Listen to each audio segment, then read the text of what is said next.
So, as I begin recording, the session last time began with Grunker retiring for the evening, attempting to communicate with Loomis, a fire elemental summoned from an elemental gem. Loomis provided insights into Incendious Eld, Grunker's axe, and its own home, the fire plane, including the city of Brass and its inhabitants, the Afriti, and the recently arrived giants preparing for war. Grunker did bid farewell to Loomis, allowing it to return home through the Heartfire crystal embedded within Eld. Meanwhile, Angus gifted Sayun a splendid outfit he had commissioned, deepening their connection, their friendship. The group gradually assembled in the Ember Room, where Vellum settled his lost bet with Varesh. Angus and Sayun made an impressive entrance, leaving Vellum in awe at Sayun's brand new appearance. Prompted by Ida's inquiry about the Aktishi puzzle pyramid, everyone sort of gathered in a conversation with Ida Ulnerim and Tuli Ulverda, and they discussed their forthcoming exploration of the Tomb of the Dragon Rider, delving into its history, dangers, and the coveted weapons once possessed by them, sought out by Archmage Etzel. Dejar expressed interest in spellcrafting. Ida gladly offered to teach her, showcasing her own crafted spell, Ulnerim's Many Hands. And Angus, driven by ambition, negotiated for more substantial rewards beyond a single laystone and access to infused obsidian refinement. And Dejar and Ida briefly disappeared for some private conversation. Meanwhile, Liska conversed with Tuli, discovering her devotion to Ottrig, the owl spirit. And Liska shared information about her own trial to become the Wild Speaker of Bor, the bear spirit.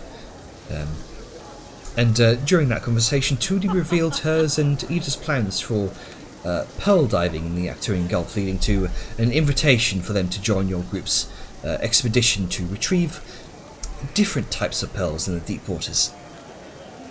And later in the evening, Liska met with Grand Hunter Vorsha to discuss a contract involving Bloodhorn, an aggressive and mysterious creature believed to be a non-native to Tanzia.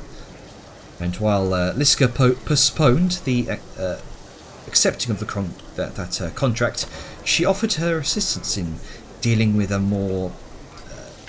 threat of more immediate concern: the possible return of Crothis, scion of the Frozen Ruin, near Tohosian territory.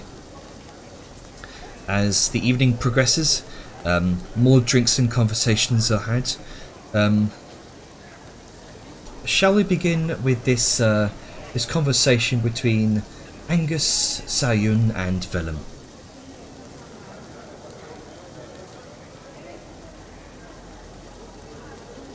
So, what are you three doing?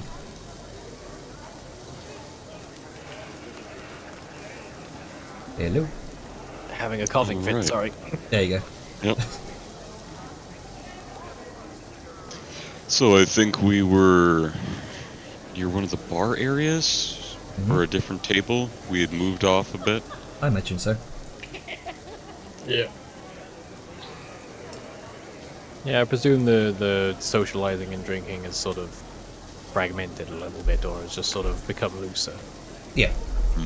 As you're all sort of conversing with each other in these small sort of private offset groups, Tuli's talking. Tuli and Liska are both having a chat. I imagine Dejar and Ida are both immersed in their own conversations. Yes, sir. Yeah. And you three have your own floor here. Well, Vellum's still nursing the same glass he started with. Yeah. Sorry. Sorry, just a second. Yep. Alright, I'm good. Sorry, I needed a big one. Big old wad of spit down the lungs not gonna do. No, I've had this cough for 4 weeks, dude. It has its moments. Anyway. But yes, he's sort of just enjoying the atmosphere, taking his time with his drink. Not currently engaged in conversation.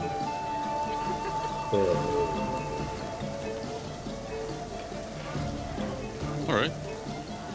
He will sort of, Angus scooches his chair a little bit closer towards you, look in the same direction.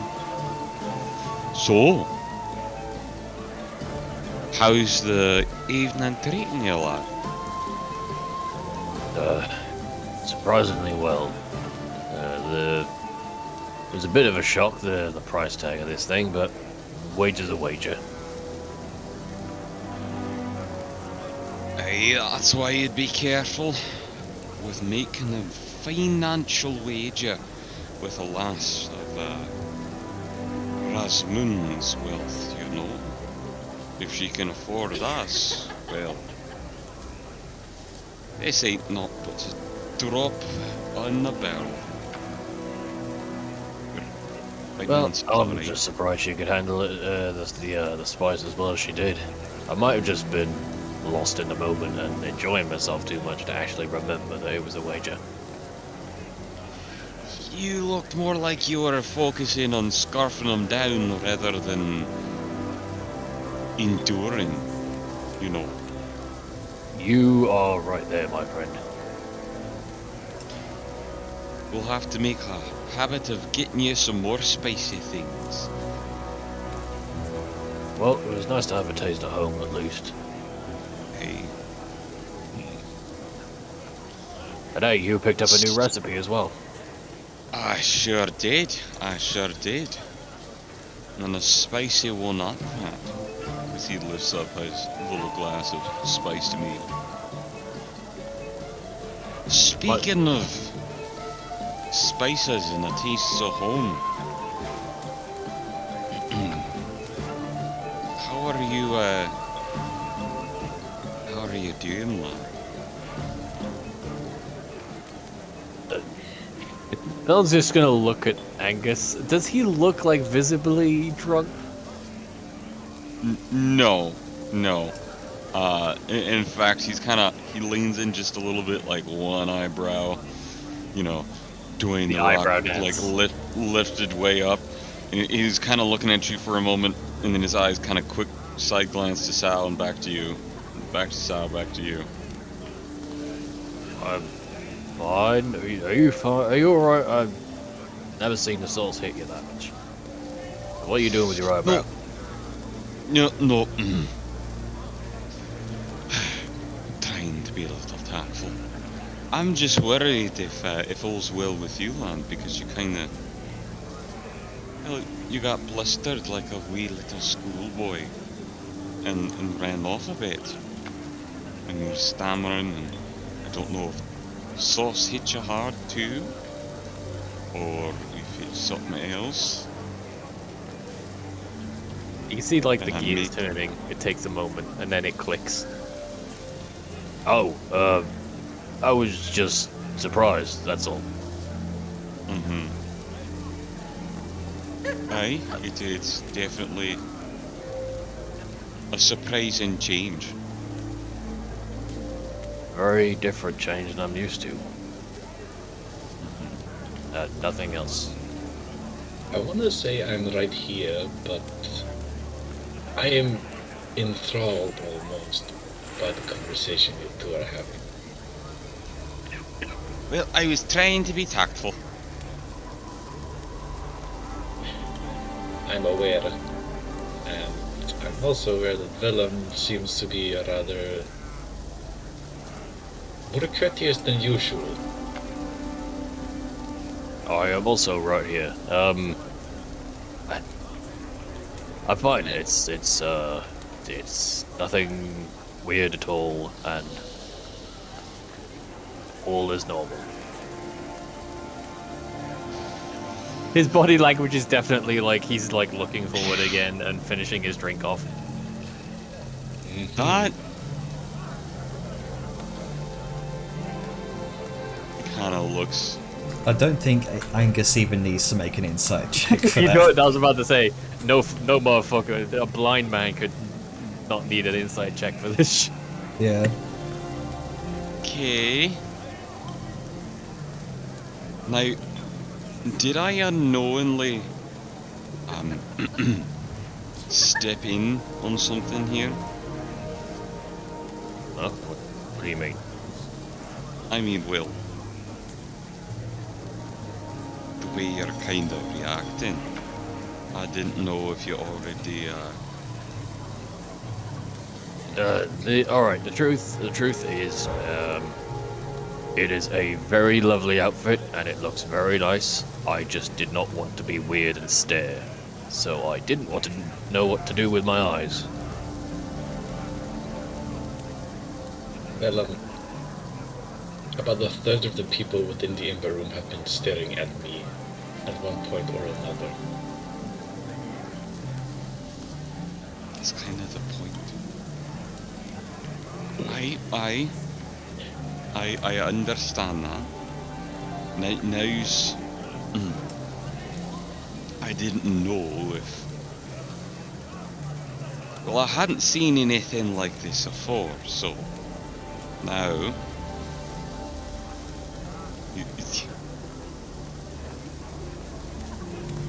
He's kind of pointed Vellum for a little bit, and then to her, and like kind of like touched the fingertips. Did I butt in? Or are you kind of like as he like holds up the fingertip things? Ding. Thing. Now sort of has more of a shocked moment as she realizes what it is she's asking, and she just raises a finger, but it's almost like she's visually trying to formulate what she wants to say, but she's just sort of... There's almost an identical one as well from it sort of clicked as well. Because you're both acting a little bit off and scurry away, and it's... Maybe I'm just really out of, like, the orcish culture. I don't know if I crossed the cultural taboo here. Or if you've got, like, a thing you're trying to keep quiet on the side. You've done nothing wrong, Angus. You haven't stepped any bounds, or like just you've done a fine thing, and it's a wonderful. I assume you paid a lot for it. It's a wonderful gift, and it's certainly made an impression. So do not feel off about what you've done. Also, no, Willem and I are not a thing. And she does the sort of air quotes. Exactly. While we are close, it is mostly because he trusts me with a lot of his baggage because of our shared heritage. Because as far as I know, you have rarely ever met, you know, us. Besides, you know. Sadly not. But it's simply a case of closeness and trust, Angus, don't worry. It's just kind of gonna look and just, Alright. I won't pray. That's fine. I just wanted to make sure with both of y'all having that kind of reaction, I didn't just fucking stir a hidden affair or something like that. Sarah gives just a slight chuckle as she is listening. You get all flustered, and you run off and you make any excuse, get some drinks. You get all flustered, run off and powder your nose and all that. And it's just, you know, I may be as blunt as a brick or boulder, but even I can see a mountain in front of me. Well, I'm just gonna down the rest of his drink, like the whatever it is. It's about half left at this point, and he just goes. Shoom. try not to read into things. Don't have any worries. Just enjoy the night. You've done good. Alright. Me going out to take a small rest for myself is mostly due to the fact that this dress is pressing on a lot of different areas I normally aren't pressed when I'm wearing my usual clothes. And I kinda have to go out and adjust it. It does, That is not something you can does do. look rather tight. It is. And personally, adjusting it is not something I am comfortable doing in public. This is already testing my limits. I like it, but Perfectly understandable. It certainly looks that way. And he's no longer avoiding. He's no longer like looking away and stuff. Sorry, I'm struggling to get my words out with this fucking cough.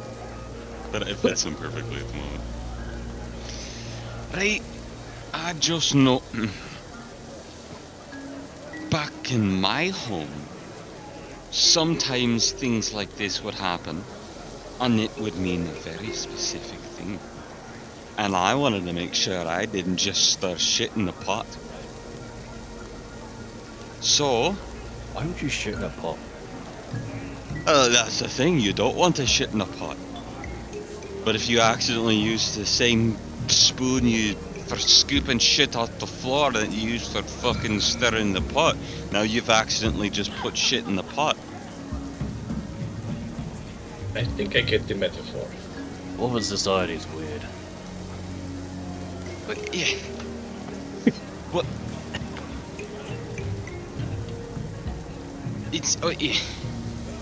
It's not that weird. It's just saying I didn't want to accidentally make a okay surprise public before you wanted. Oh, you've definitely presented a surprise today, I guess. So Alright. As long I'm as more we're surprised it was thought of as that way. Well, I've seen my fair share of blustering schoolboys. So maybe I just misconstrued something. Maybe that was my mistake. As he sort of glances over to Vellum, giving him an out. So maybe I'm on fault there, right? And I misread the situation. But don't mind me. I just it must be they're that both important and close, and I don't want to, Well, you haven't. There's no ill feelings, Angus. You've taken the steps to do a wonderful thing, and you're maybe the booze is hitting you more than you think, and you're seeing things a little different than you normally would. I bet that's it. I'm nearly like halfway done through the halfway of that gig, so perhaps that's it. I must have been overlooking into things. Halfway, you say? Oh, hello. Hello. I And am he shifts and turns around. Well, I'm happy that at least you brought it up so we can talk about it. Yes, communication is important. He just reaches for the bottle of Ember Elixir and then just fills his drink up again and then just drinks like a normal person.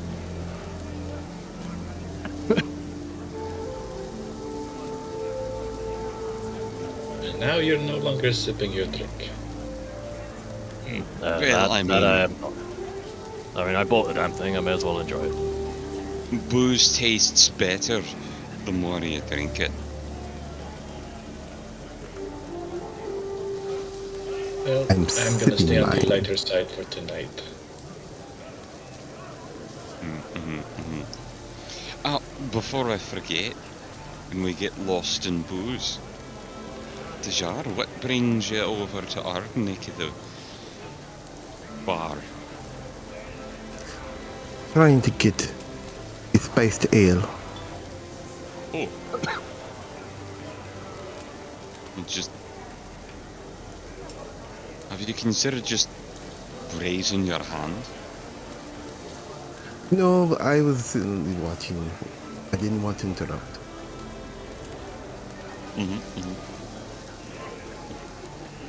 I think we've made the point in the conclusion that I'm just overlooking things, and I got confused by culture.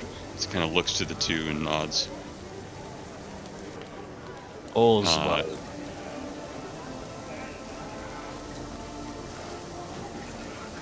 Well, As long as all's well, then all's well. All's well.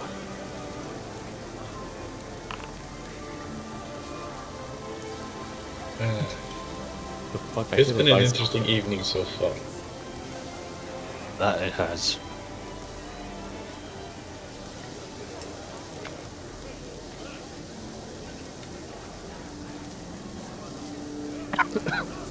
Shall we hand over to a different conversation? Well, did Spice join this one because he had something Oh, yes, he sorry. needed to say? We wanted to talk to Vellum, but it seems like things are. That's Quite fine. heavy. We can transition into that conversation. I just didn't know. It was sort of like at a moment where conversation was winding down. I wanted to make sure we weren't in dead air. Okay. So go for it. And ignore the fact that the DM rolled a dice. No, that wasn't me. Oh no. That's concerning. Anyway. Right. I want to give this to you about certain somebody. Don't read it here, but when we get to where we're staying at, it might enlighten you in a few things. Well, if you want to get it out of the way, I'm still sober.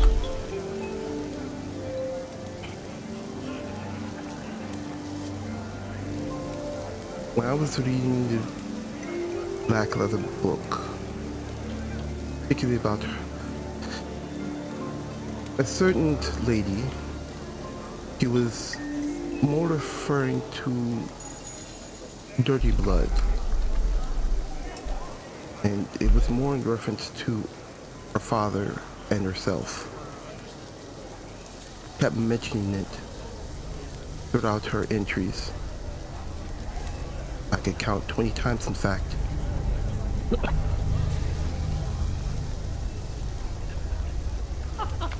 He just slides over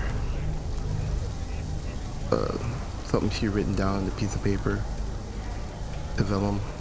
You could read that at your leisure, but I just wanted to give you that information.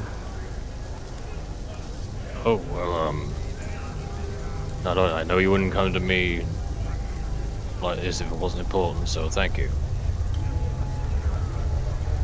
Gives a nod and order 2 more things of Honeydew's spiced ale, and we'll take our leave. And also,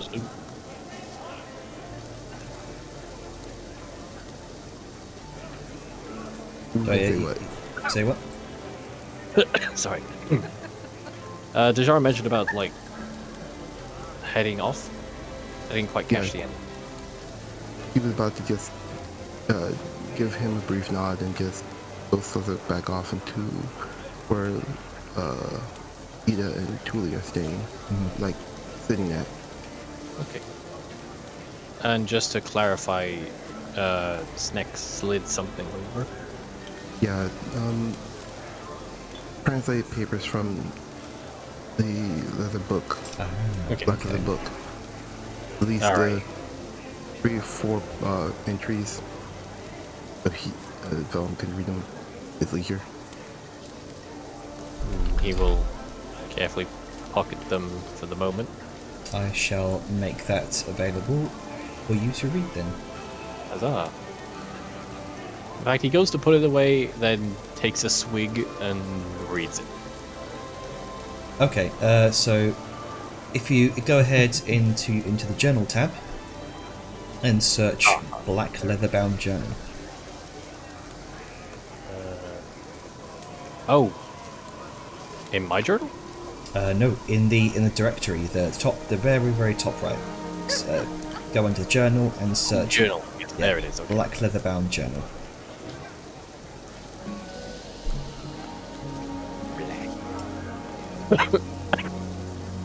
Oh, is this just functionally giving me access to the notes? I believe so. Yes. Okay. Yeah. Alright, cool. I will minimize that for later. That's a lot of words. Yep. Yeah. Just read it in your own time. Yeah, of course.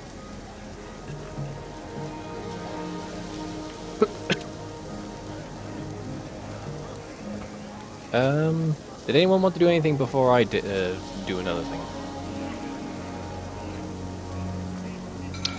Before Dejar slinks away, after passing that, as she's turning around, he's gonna sort of reach up and stop and go, oh, wait, lass, a moment.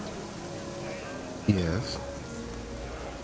I won't bother you with too much business talks. But I did get, invited by your friend to your wee business conversation, and I brought up, the issues of payment for this job. Are you on, good terms with this Archmage fellow? I don't quite understand your background relationship with him and how or why we got this job. Okay. One, he is one of the many bosses in the Mages Guild. That he hands me an assignment, I work off of that. Apparently, considering what's happening, Pansia was something attacking Tencent's sorry, let me get my thoughts straight. There is a beast roaming around in Tencent where it shouldn't, and it's causing a lot of trouble. He was also one of the bosses that gave me an assignment. And also to lessen some of the troubles I'm in, and to hopefully help you acquire that laystone for your projects. It's the reason why we got the Dragon Boom assignment. As for my standing with him, just think of a boss slightly disappointed with a worker that did some subpar work, is trying to get back in his good graces. No, it's never easy delivering, over-promised, under-delivered. It's hard to get back in the good eyes after you've done that.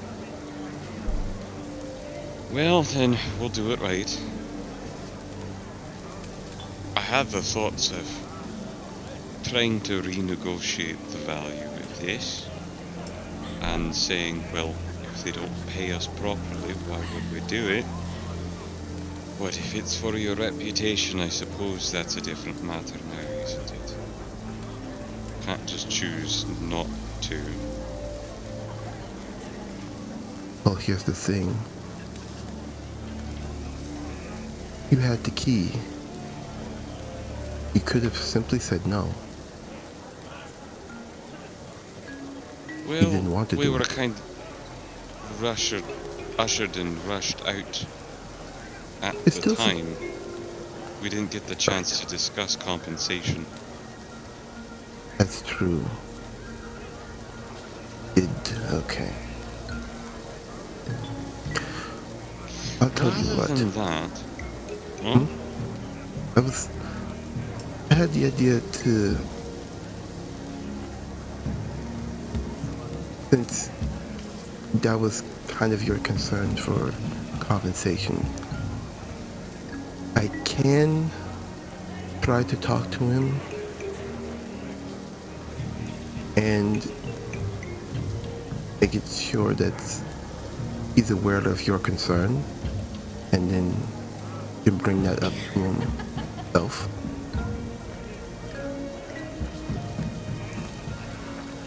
Think of it as me just easing ways for a smooth communication. That I'm could already- be the case, but if you're already strained, I'd hate to strain you further by asking for more pay. Especially if this is something to help with your honor. Well, he wants these big artifacts because he wants to study them, right? Correct. Nobody's been in there, so aside from these things, people don't really know what's in there.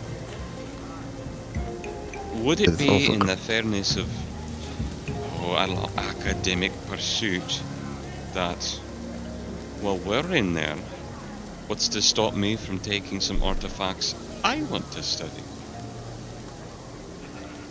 And if it's not the ones he wanted, the job gets done.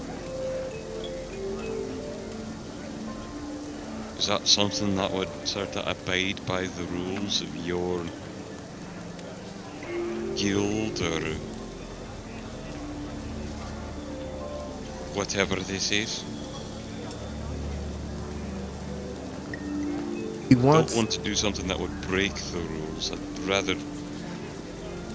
Well, exploit can- them sounds mean, but exploit them. You're being upfront with this. That's fair, and I appreciate that. The only thing that would stop you is you being the author of your own story, your own honor.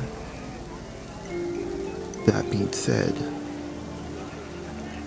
I can ask him or talk to Ida to see if something can be agreed upon about that.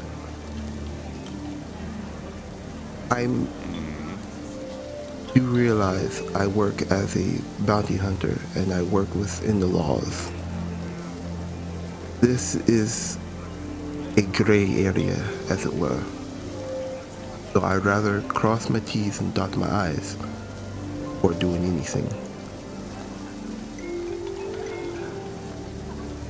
So Well, I will, in the morning, talk to Itzel, Archmage Itzel, to get the clarification on that. And then you can, if you have sending, talk to him about the particular details. I don't want to be messenger if you can do it directly. I can smooth it over, get the details, and we can go from there. That works for me. I don't want to destroy your reputation, and I don't want to have you strain it further by asking for more pay if there is an interesting workaround. Only way I can see this happening, besides if we collect all the things in there, we can ask for permission to keep them. But I want to be sure on the laws of this. It's my only concern. Absolutely, yeah. I'd say, moreover than going to them and this and that, check with the laws, because if it's not illegal, and there's not some rule within your guild saying, that would get you in trouble, Well, that doesn't have to be something that they know or care about. And that's not a sneaky behind their back thing, but a case of, well, that's none of their business. You know? Well, I understand where you're coming from. It you, believe me, but I'm doing this by the book. And Absolutely. one thing I've learned from, well, it's none of their business, it tends to become someone's business if people look into things. Especially with,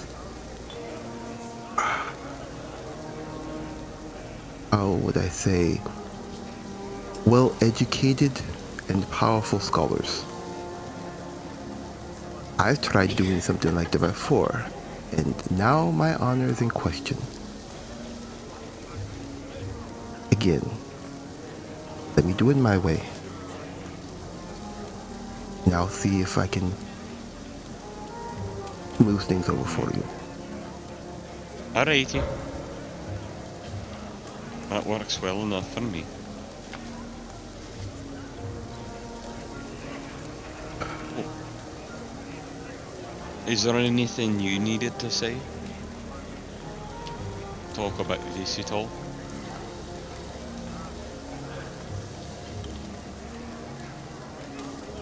Our guide. The one that helped us across the Pansian Plains so far. Ah, yeah, the lass who asked for all the bones. I personally do not want to upset her.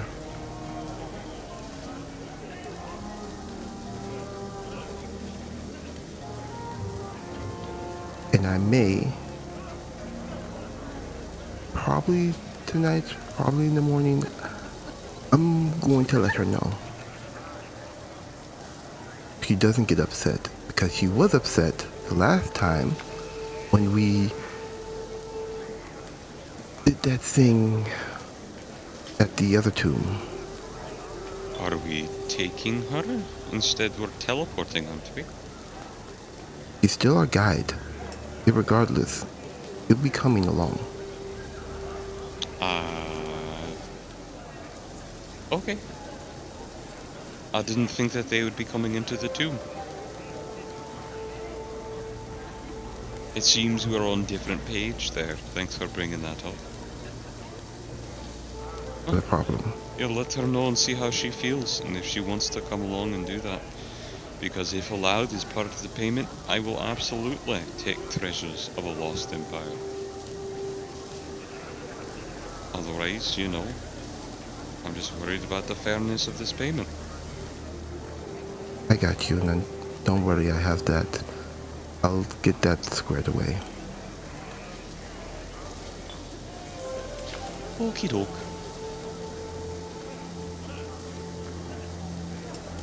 Also, he brings up that ruined gold spool. When do you think we can do this? You want to start right in the morning? Might as well, honestly. Okie dokie. Easy enough to be done.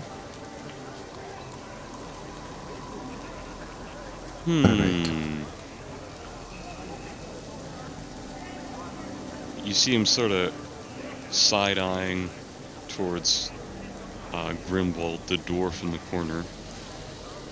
He watches him, takes a drink. You know, that reminds me. And he looks down to his old hounds. We took quite a few interesting things out of Morthholm. But I do remember there were quite a few rings. At one point, several folks gathered up some rings and, well, we tried to use them as barriers or wards. Didn't work out too great. Only the one magic one. Did you get any of those? He's gonna look to those about him. any of those I- Mortholm signet rings? Do have one. I think I have one. What? Queen. I don't have any. Sorry. I don't want to remember that place, honestly. So, he just takes If it off her that's the finger. case, I'm sorry. What? I interrupted. I was just saying that Jashard was taking it off her finger as you were talking about it. Oh, I didn't realise you'd been wearing it. I wasn't really looking there. No offence.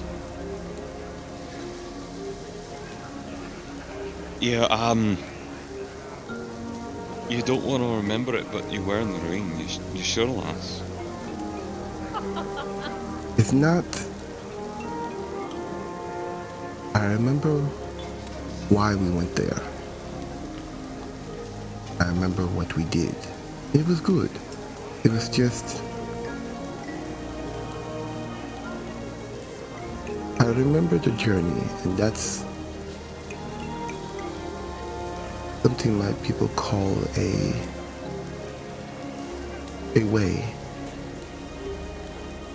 It is more. It's worth more than platinum, than any ring, diamond, or jewelry is worth.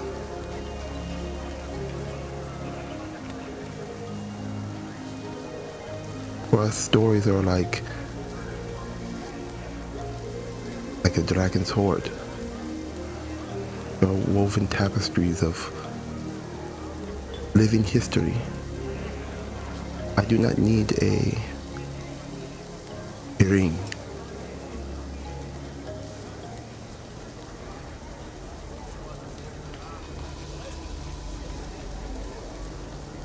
Alright. If you're so sure, I was interested in doing a wee project with them. So, if you're fine with it, I'd be grand to collect them. And you know what? Then we'll just have to keep telling those stories. Make sure we don't forget.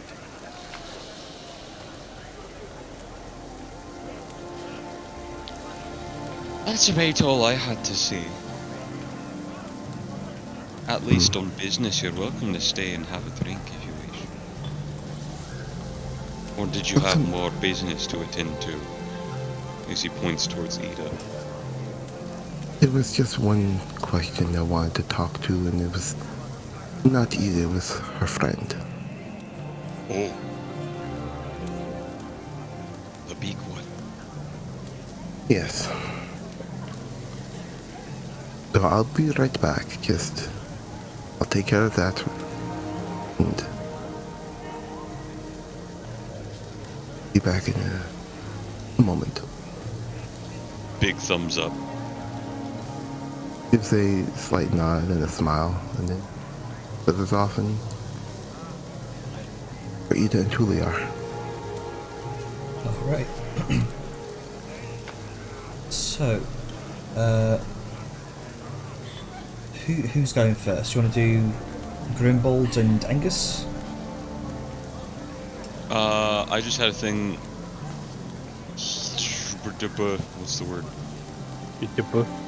How about I've been talking a lot. How about we go to Spice or Film and Ida or Dejar and Tuli? Actually, let's go to Vellum and Ida for the moment, Okay. and then we can head over to Spice. Sounds good. Dejar, rather. Yes. At some point during the course of the evening, just intermittently between bouncing around and chatting, Vellum will make his way over to Ida. Oh God! What did she said her last name when she introduced herself? Right? My memory's terrible. Ida. You can or- just hover over her on the screen. Like, Yeah. Oh, is she on the screen? She do be on the screen. Oh, I'm on the wrong cursor. That's why it didn't display. Alrighty. Ulnareem, was it? Is that the pronunciation? Ulneri, yes. Ulnareem. Okay.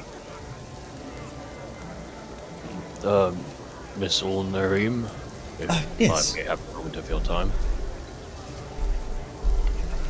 Yes, Velen. What can I do for you?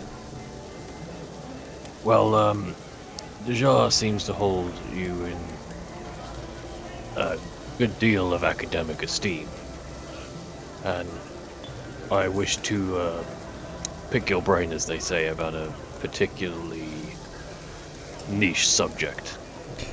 Of course. If I hope this doesn't come across as offensive, but I did have a question first, just so I can get a better sense of you as a person.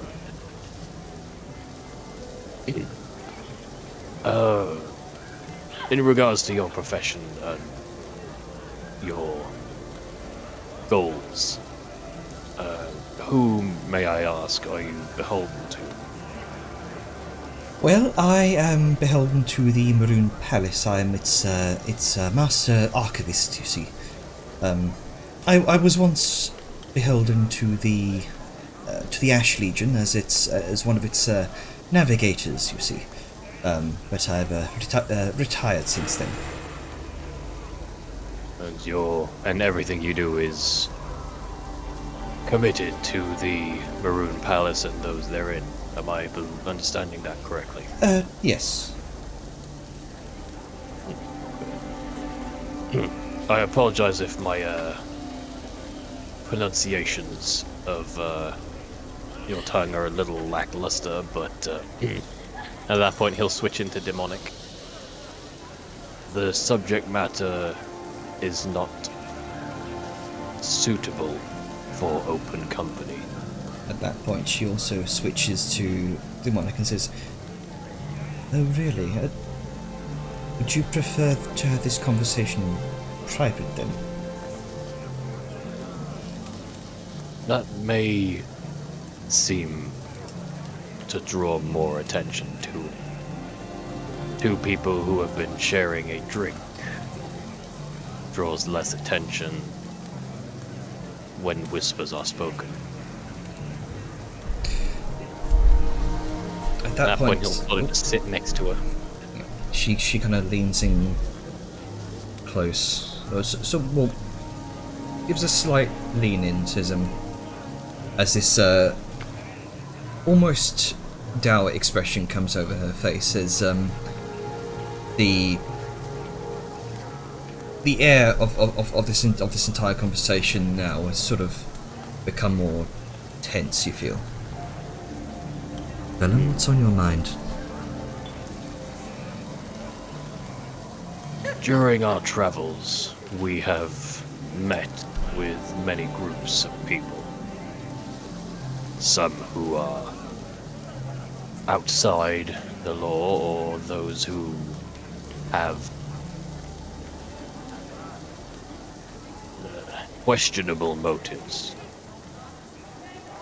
And he sort of like, the pauses are like, he has a look on his face as if he's thinking of the words in his mind. Because while he does know demonic and he can understand demonic, he's not exactly fluent. One such group, while we have not directly interacted with them, has been playing on my mind for some time. And, being the knowledgeable woman I know you to be, I hoped you might have some insight or information about them, so that if our paths were to cross with this group, we can handle ourselves accordingly. She leans in, listens more intently. Miss Ulnareem, What do you know about the silencers? Her face drops. Her eyes widen. Where did you hear about the silencers? In passing and whispers, as I suspect is their intention. Could you elaborate?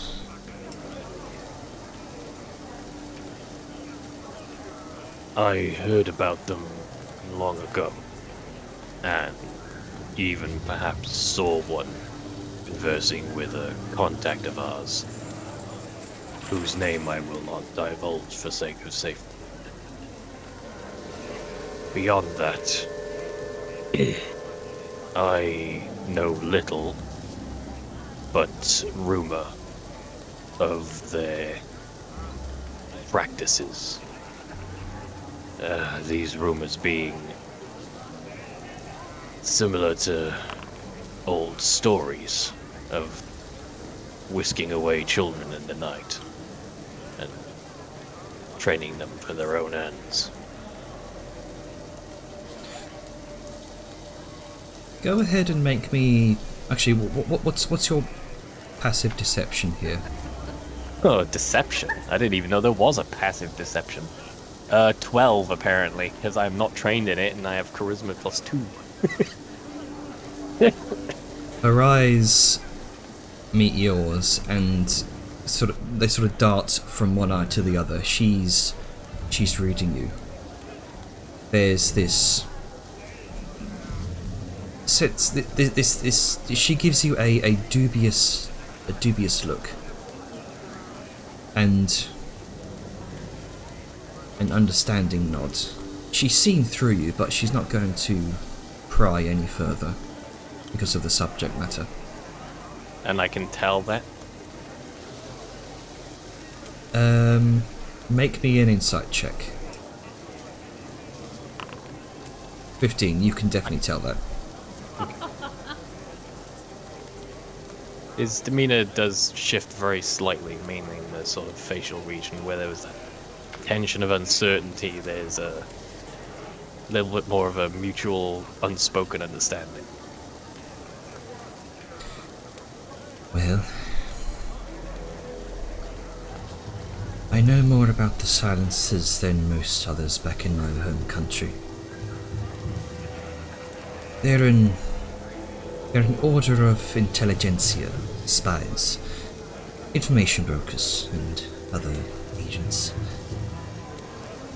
I'm not sure how much I should reveal, being closer than most to the heart of power in Ambrosia, of all places. But I will fully admit I hold little love for the organization. The Order does, while the Order does many things to maintain the safety of Ragnarok, they also work tirelessly to maintain the power structures therein, including their own. They pull many strings, both in the higher echelons of Ragnarok's society and abroad.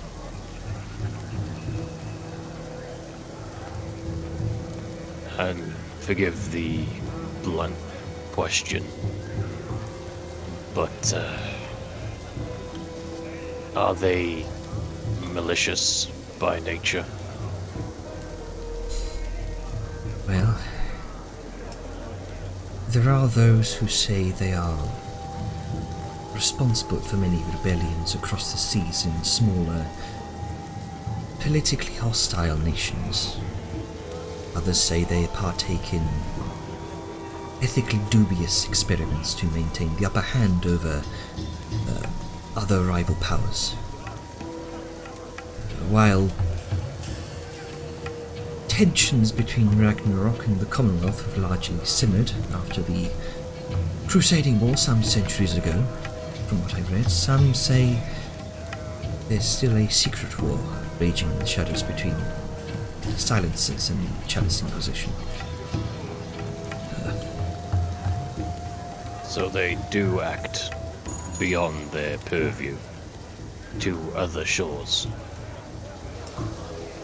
I don't know how much of this I personally believe, but it's not just on other shores. There's one theory that's often spouted by oft-shunned historians that the Silencers were responsible for the assassination of Jesma al-Ella, a rather influential and infamously vain, shall we say, leader of the Dominion of Indulgence many centuries ago, who styled herself as the Dusken Rose. As the story goes, she was discovered in her bedchamber surrounded by lavish food with her throat slit and a dagger by her side. It was famously ruled as a suicide. So they're not afraid to act outside the law. Well, the Silencers are not a monolith by any means. There are those who work within the Order and genuinely seek to do good. I know that the current Lord Cynic, Urdax Aldiomis, is trying to rework the Order's image, but there are still malign elements within who seek to cling to their power and influence. It's I would imagine it's fairly complicated.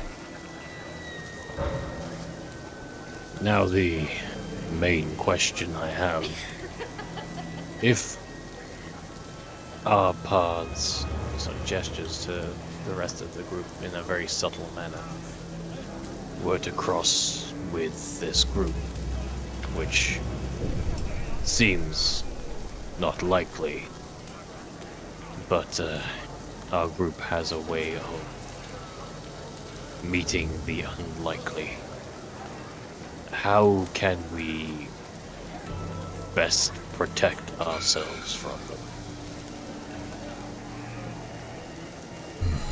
She kind of thinks. This dour look spreads across her face.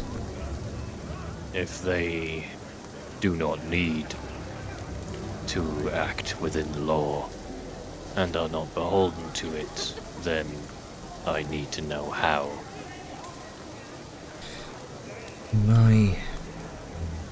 In my honest opinion, there's one piece of advice that has kept me, if not in their good graces, then out of arm's reach. It would be to keep your wits about you around anyone claiming to work with the Silencers. Keep an eye out on any nearby shadows, and in the presence of one of their agents, it's likely that many more will be skulking about nearby. Very little will be as it seems. They always come prepared. One thing I am ready for is to be looking in the shadows already, so that is good to know. This seems a fool's question, but is there a way to identify them? Beware of any black roses. Some believe it's a calling card for either a meeting or a means of intimidation. They will make themselves known.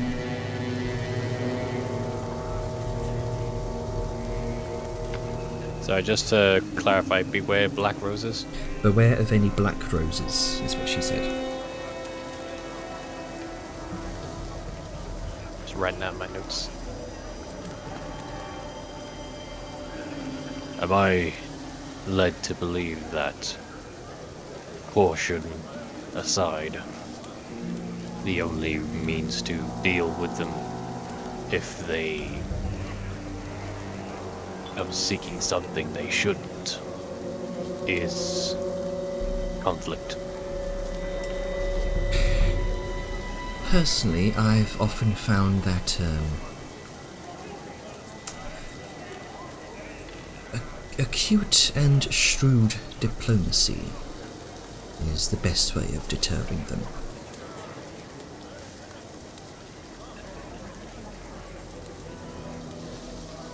I see. I ask because there are things I wish to keep out of their grasp. She gives you that knowing look again that she first gave you when you talked about her contact.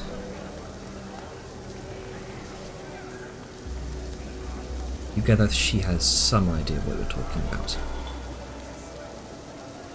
Velen does his best to just be completely poker face, stone face, no flicker or fleck of reaction.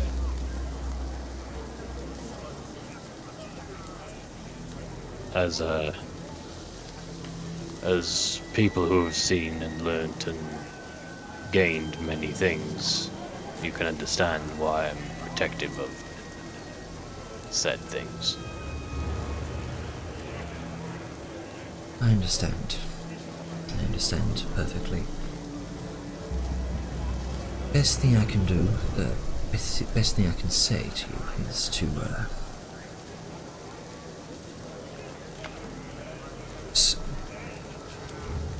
surround them by competent people, or find a safe haven for them. There is no better way to dissuade any sudden aggression than to surround them on all sides and protect them as best you can.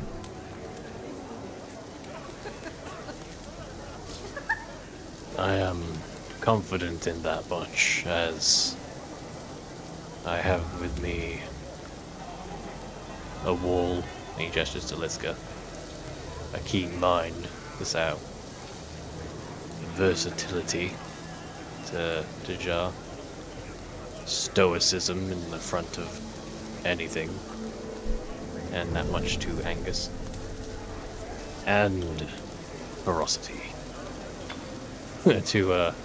Well, it's no secret who he's talking about, even though they're not here. Yeah. Or are they? Dun, dun, dun. He's always everywhere. It's like, yeah, well, who says that, Grunker can't be part of the Silencers? The ultimate long con. You thought I was a barbarian. I was actually a mastermind rogue all along. Anyway. I just, while I would like to think it's enough, I know nothing of these people or their ways or their methods. And I can't prepare for everything. Well, from who you surround yourselves by, I would only hazard a guess that this order will be forced to negotiate with words rather than daggers. There's a pause from Velen. He's actually, for once, because his eyes have been on Ida the entire time, but now they're lowered. Then I will have to prepare by doing all I can to see that their words fail. Now, what I told you here this evening must be kept close to the chest. Am I understood?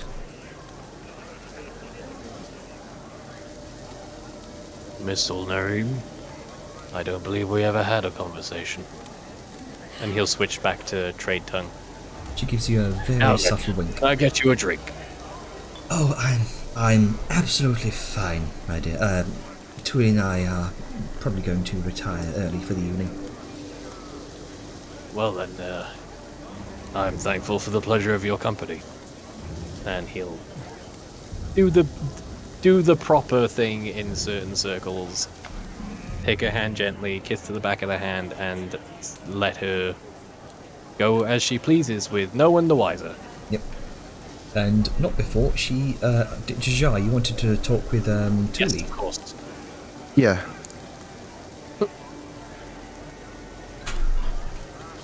So, as you kind of sit down next to Tuli, as Ida and Vellum are both having their conversation. Oh, yes, Jajar. Yes, I have a question, but give me a moment. And she will She'll be sitting down and in her component pouch take out 2 eggshells and with a deft hand quietly cast telepathic bond. All kinds of secret conversations today. Alright. Do you want to do this in DM's again? If this is No, going to not be this one. truly okay. Do I need to do a sleight of hand? Oh, If it has a somatic, if it has a somatic or verbal, does it have a verbal component actually? yeah, it does. Ah, okay. So That kind of will be audible because yeah, that will it's be sort of audible. a specific thing to do subtle spellcasting. But there's a lot going on. Everyone's talking. It's a bar.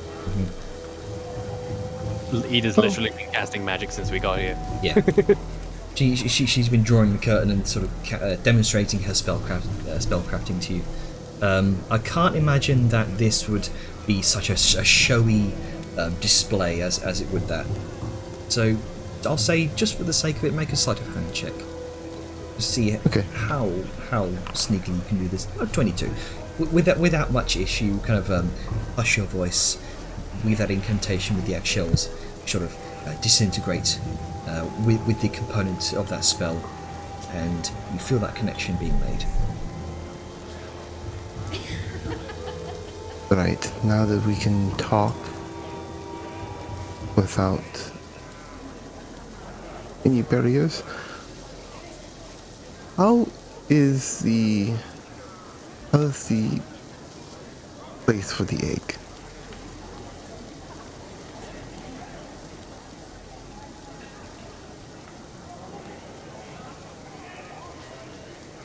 The hatchery, if it were.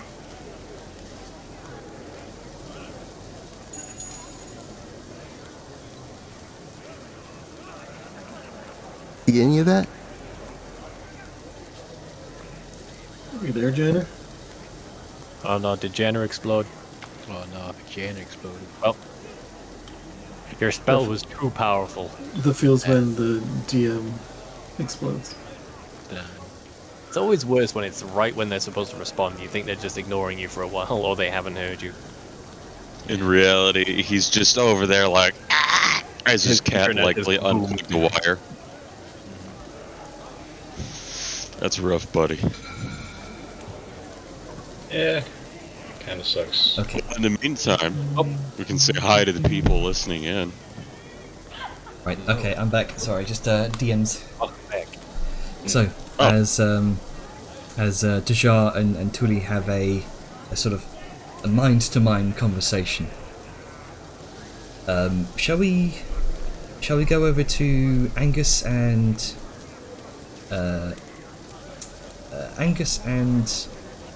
Grimbold? Oh, Yeah, never mind them. I sent you a DM on that, by the way, Janner. Ah. So many DMs. It's like, Oh. yeah. I just I sent it like over 30 minutes sorry. ago. Sorry. No, my man's been Did you- busy as fuck. It's Yeah, cool. yeah. Did you want to approach him about his ring, or Yeah, I was making sure we didn't have a pre-planned conversation that I forgot. no? You never just approach a man about his ring. Yeah. Fucking watch me. Oh, so how's Angus. your ring doing tonight? How's your ring? I notice your ring is polished. So, are you coming Will on you to show what? me? Are you coming on It's to what? a very little-known dwarven tradition that just blokes will converse with each other. It's like, how's your ring? Oh, mine's good. How's yours? Always nice and You polished. guys. Dwarfs and Twink have a common conversational topic.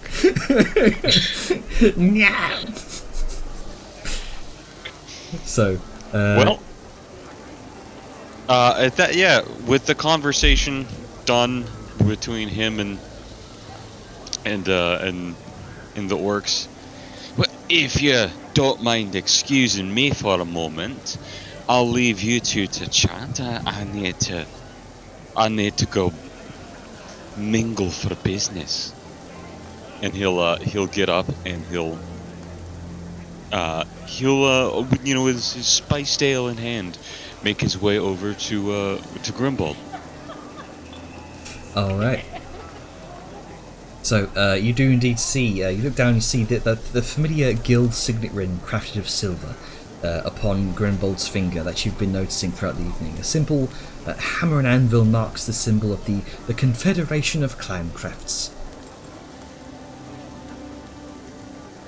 And you can see he's currently ending his conversation with this Grand Hunter Vorsha, who's just been sort of briefly conversing with him before making his way off. Alright, I'll see you tomorrow night. Oh, Angus, hi.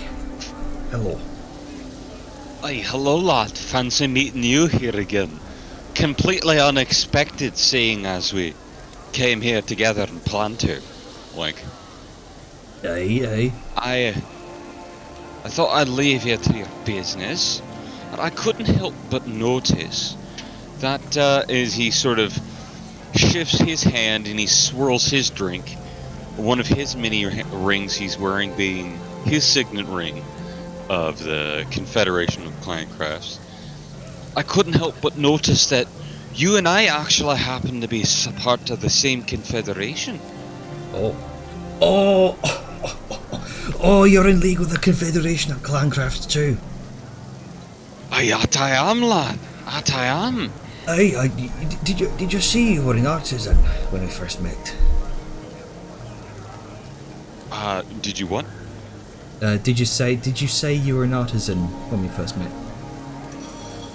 You know, I don't recall if I exactly outlined it.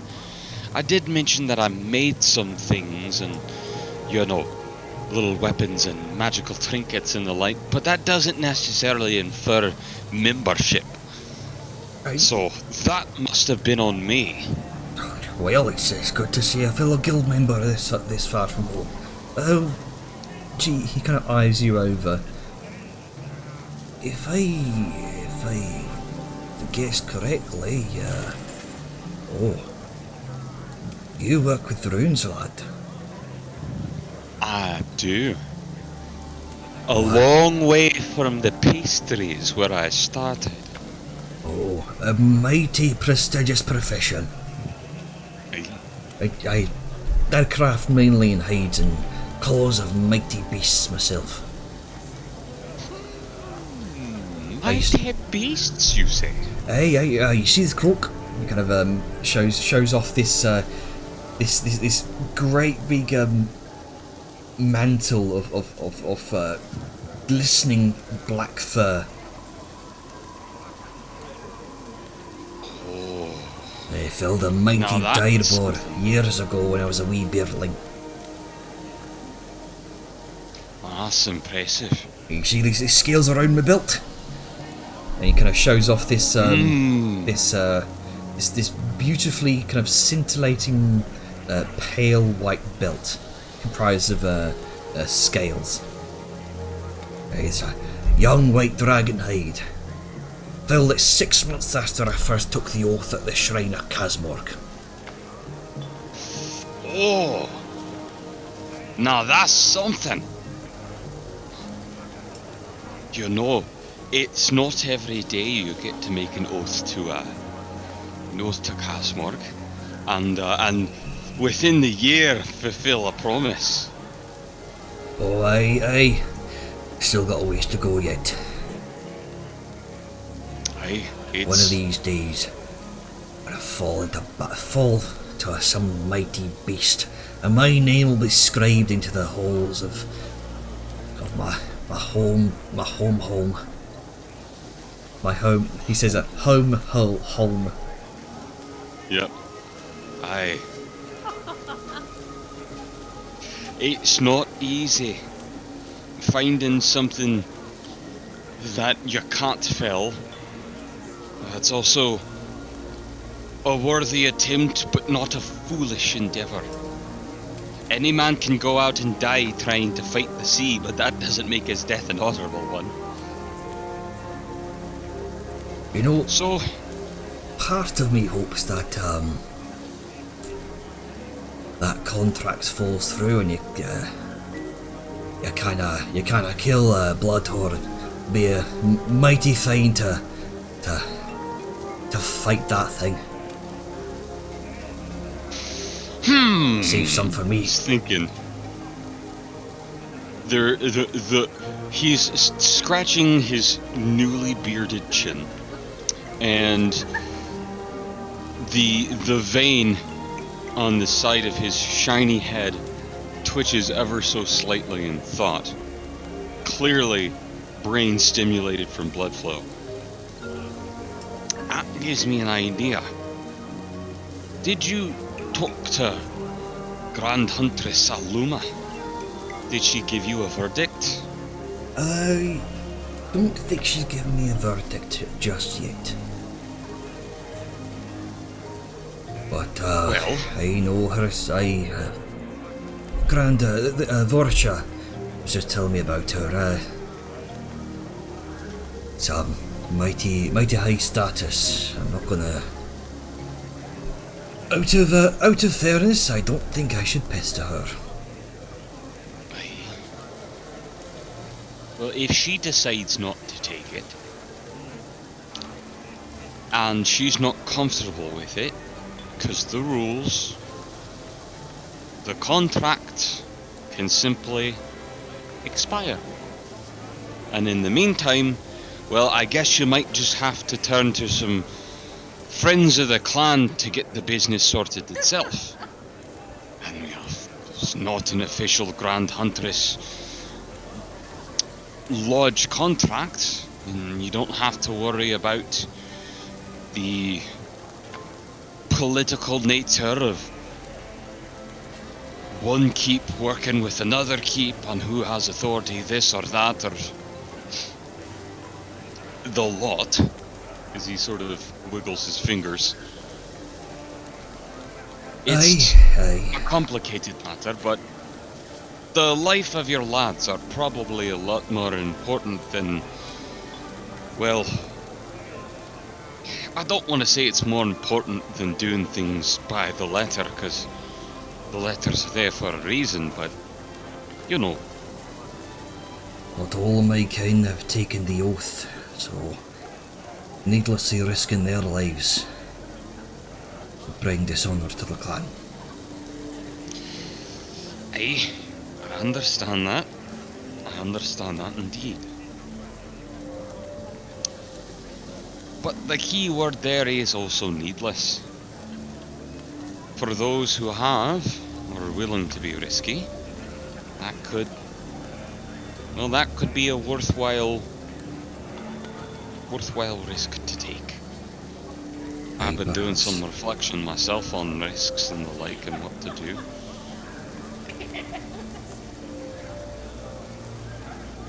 If you don't mind me asking, a wee bit of detail on these things. Do you know how many lads you've lost to this great beast? Well, the first and only time I lost some of my lads to Bloodhorn was a caravan of my clan, my kin, travelling through the Tanzan wilds some number of weeks back. Their loss of life was when I was alerted to this beastie. I sort of contacted the keep, lest I risk the life of more of my lads. Aye. Well, I don't want to impose on the right that Liska and the lodge here have. I understand why these things exist, and it would be terrible to butt in and, well, step on their authority. But I don't want more lads to die than need to. And don't want you to have to suffer through that. Loss of life or, well, the economics behind it too. Everyone thinks, oh, just the monster killing you and eating you is the terrible thing. But no one thinks, well, even if it doesn't, well, who dies of not having their ale rations or their wheat and barley? Because no caravan can get through. So, if it doesn't work, well, count me in for something. You mentioned Runecraft. I'd like to talk to you a little bit about that. Why? Well, I've recently come across a few interesting items. Some that I've rendered back to their essence at the forge. One of which is a great pauldron that can be used by those inclined with divine magics to better restore their friends, and another, a mighty scepter, a mace of sorts, which it too has its boons. I wonder, how effective could it be if a couple of your lads had a few of these items? Would they be more capable and less to the slaughter? Would it let them hold out and take the beast down before they fall? Or better yet, maybe let them not fall at all? Well, I imagine so. How might you feel about trying some of these things out? Maybe if, you know, stone forbid, the contractor declined.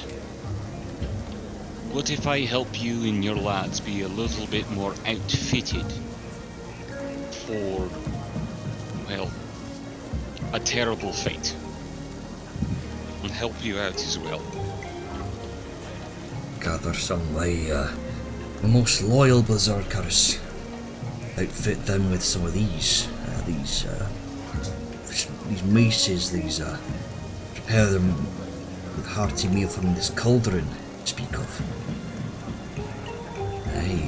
Although typically prefer axes, if anything. I might be able to just make it work for that.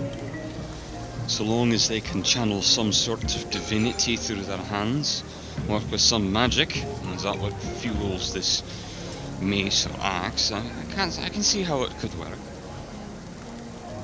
Plus it would give me a great way of seeing how those devoted to Kazmorg venerate. That's something I've recently become quite interested in.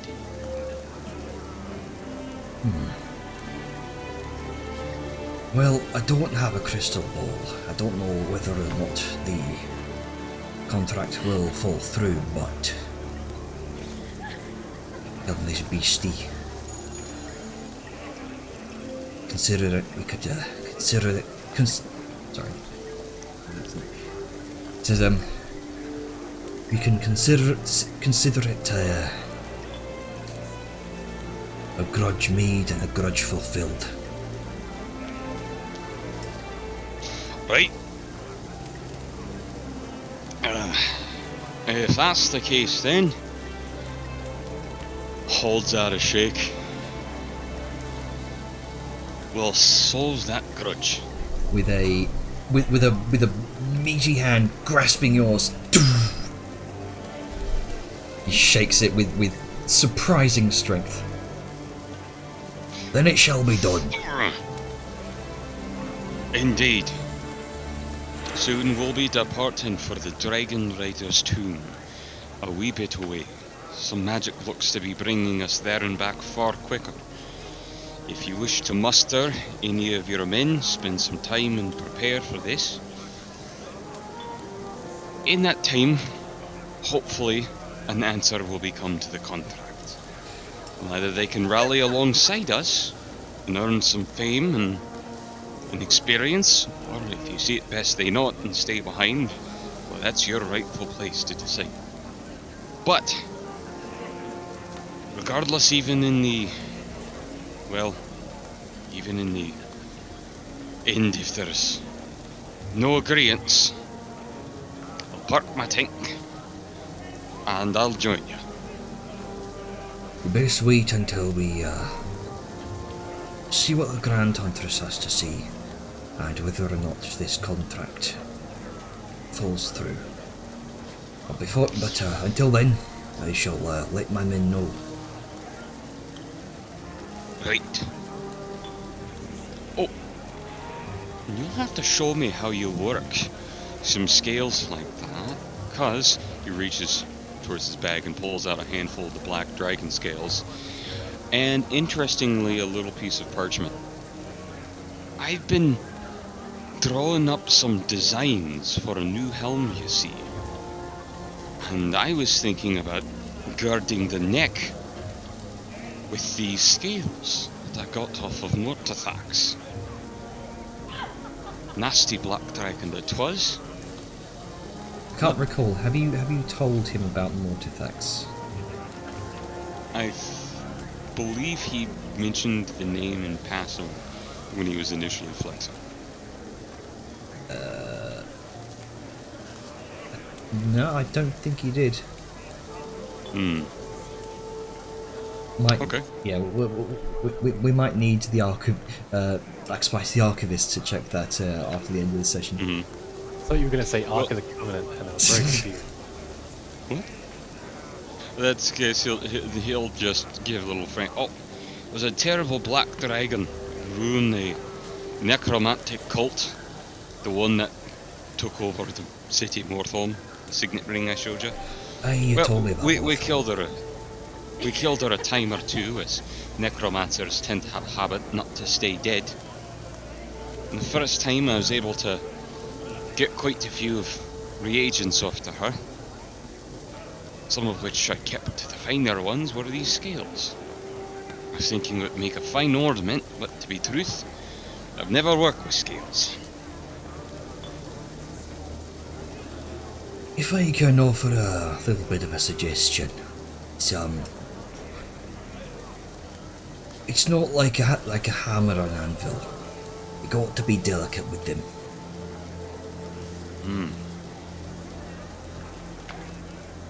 Delicate, you say? Depending on the age of the dragon. Well, this belt was easier than most to craft because the softness of the scales. It's depends on how long the dragon's been alive. With older dragons, I presume you can be a bit rougher on them.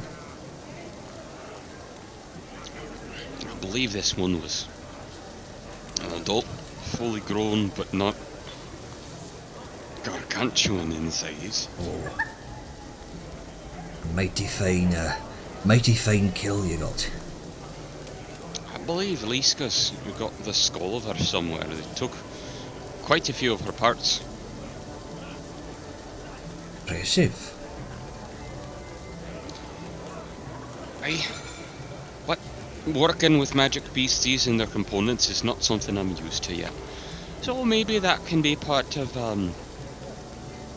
this exchange. The contract doesn't go off. Maybe you help me make this little a symbol of authority.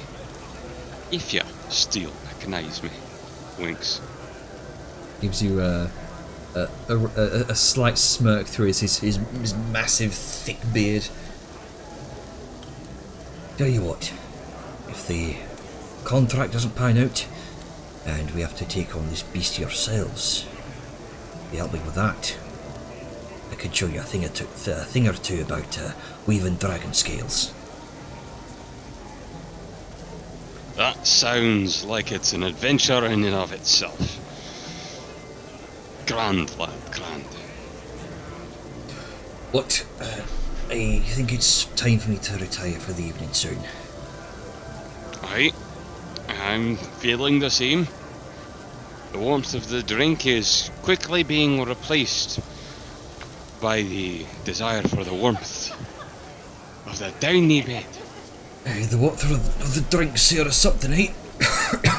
And he kind of sputters out a little bit of flame, which kind of chars his beard. He has to pat out.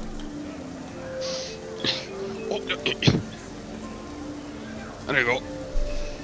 Right, I'm gonna rejoin the others. I just wanted to take the moment and, well, acknowledge the guild ship, and at least it puts things in a brighter light. Aye. Hope you don't mind the business talks. Not at all. And with that, he kind of holds out a fist towards you with the signet ring front and centre. Aye, not at all, guildmate. Aye, indeed, not at all. Oh, he'll bump the fist heartily.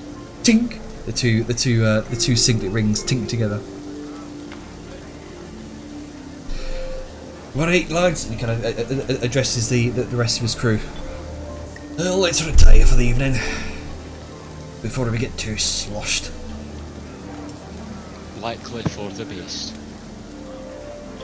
And with that, gathers his troop and makes his way out. And he'll pause and just as he's leaving, but before he gets too far, he'll gesture one thing. Oh, by the way, that dinner I made earlier, that one wasn't just me. Oh? I call upon my ancestors' bloodline, and well, I hope it was to your liking, because in truth, most of that food was made by my great-granny to a power Thulga. I hope it is something that was to your liking. Olga.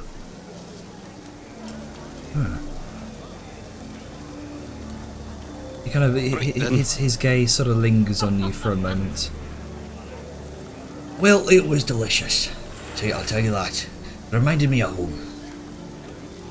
That it was. Right, take care. And he waddles his way out. Olga. And so Angus waddles his way back in, looking for the others. All right. Well, So- there's that completely improv surprise scene. Yep. I imagine everyone's sort of gearing up to retire for the evening, or is there anything else you want to? Anyone wants to say? What has Liska been up to, if you don't mind me asking? Is yeah. she still here? Yeah. She's been trying to riz up the mountain lady. Yeah, let's see her get a riz on.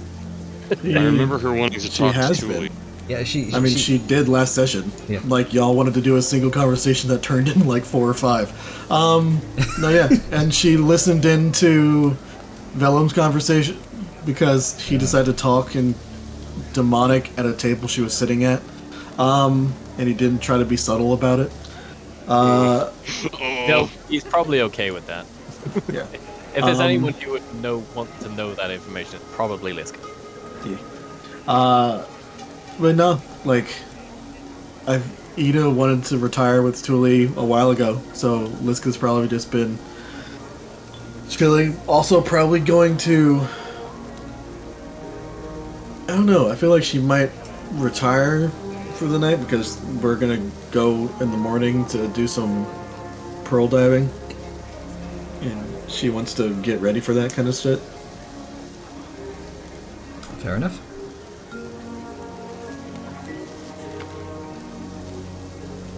All right. So, actually, there seems to be some conversation going on with Sagan and Vellum there, being orcish. All right. Don't worry about it. So, as Don't fucking worry about it. Don't worry. as you all kind of as you Don't worry about it. as you all begin to retire for the evening, you kind of set your drinks down from the table. You bid each party, Ida and Tuli and the Hammer Strike. You both kind of bid each other farewell. And before you leave, Ida kind of places her hand on your shoulder, Jajar, and says, "Remember what we talked about." He just gives a silent nod. Don't lose that necklace. Understood? Yes, ma'am. Jolly good. And she Jolly good. jolly good. And with that, she sees you all off, and you part ways for the evening. Is there anything you wish to do at the, or on your way home, or at the lounge, or your ensuite? Well, Is there any drinks we want to buy before we leave? Yes, yes. already make sure. bought 2. I I got the everything money up. for it. Yeah, because you purchased your goddamn mantle of spell resistance. Yep, put it there, and I purchased it. Your Yeah. fault, Yeah, Jenner. there. You put it in a shop, you have to be prepared for it to be bought. Yep.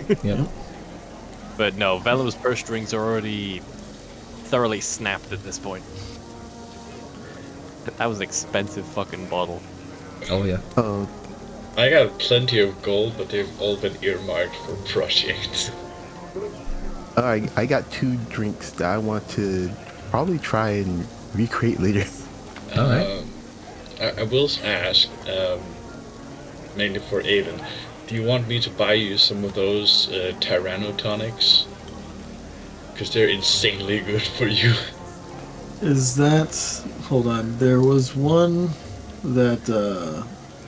I think the only one that I'd want to get would be... Reaction one. Yeah, the reaction one. I think that was the Bloody Mallet, though. Don't quote Yeah. me. Yeah, it was the Bloody Mouth, but the... I'd want the double, and that one's 1,000 gold, so it's A all lot good. of yeah. What's the difference between them? One is a single reaction. The other is multiple reactions for a minute. Which is very powerful, which is why it's very expensive. Yep. I knew. Especially powerful on this guy. Oh yeah. Good fucking lord. All those sentinel hits is just like, no. Pretty much. That is pretty much exactly it. It's like Tunnel Fighter in a bottle. All right. So, It's what Liska turns into at 18th level. oh no. Christ. So, as you all head out into the streets of Itzel, make your way back to the lounge. I will say we can probably move over to the next day if you Hill diving, yeah. Remember, January, ascending. Oh, the sending, yes. Oh yeah, sending first. Yes, you Morning, wanted to do excellent. some sendings. Yeah, the 2 for tonight, and then I need to do one in the morning. Hang on, no, it's not loading up on the stream view.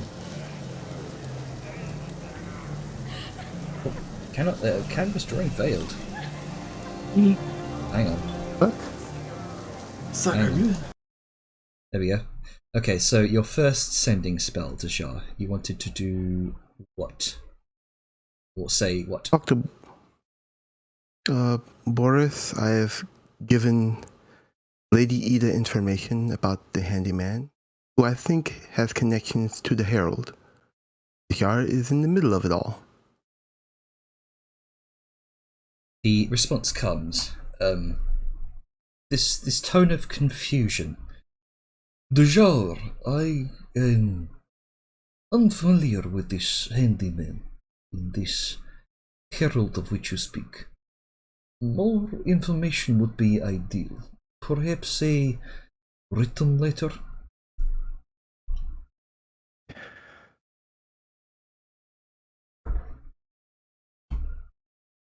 Yar just realized this, and yes, she'll make a note to herself, quickly scribbling out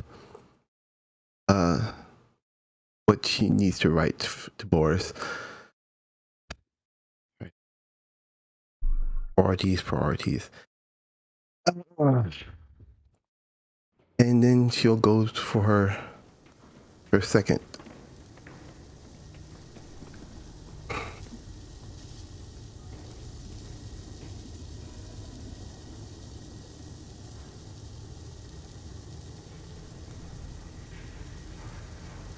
Give me a second. I have to try and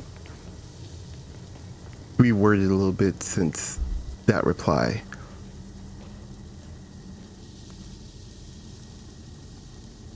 Yeah, no worries.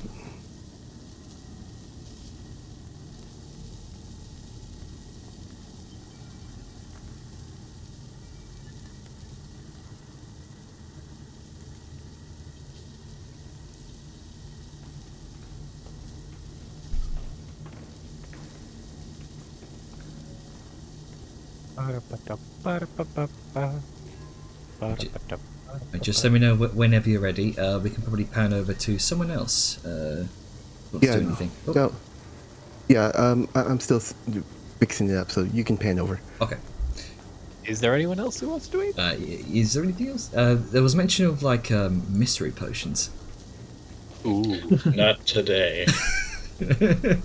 Alcohol and mystery potions may not Yeah. I can do something with Sao to fill a bit of air. Sure. be. Sure, I'll give Spice time to make his doodads.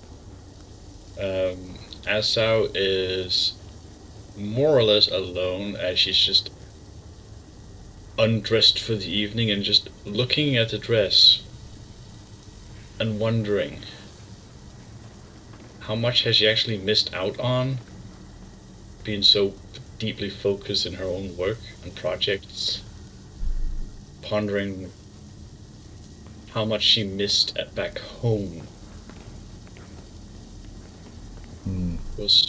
It's kind of an overwhelming feeling for her, but it's been lingering and only growing ever since. Think of your family. Think of Lao Yun, Wang Yun, Lin, Jin. A whole flock of brothers.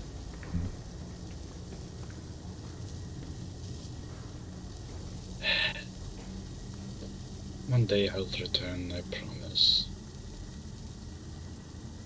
I just don't know when.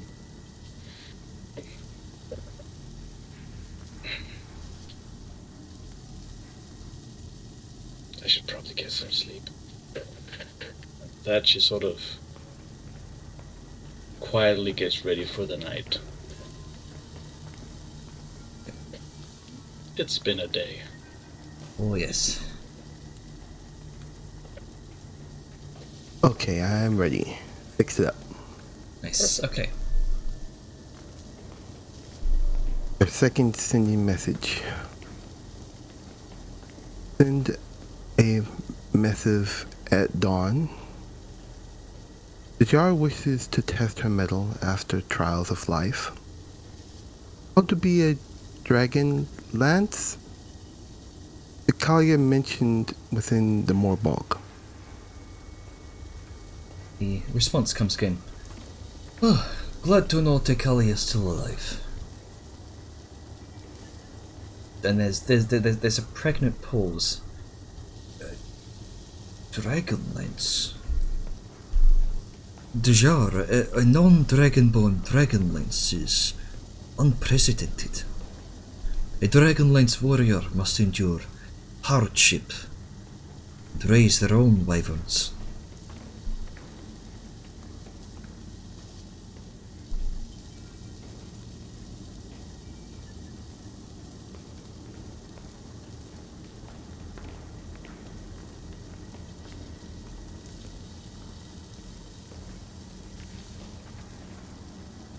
That's the message that you receive. There's a lot to think about on that.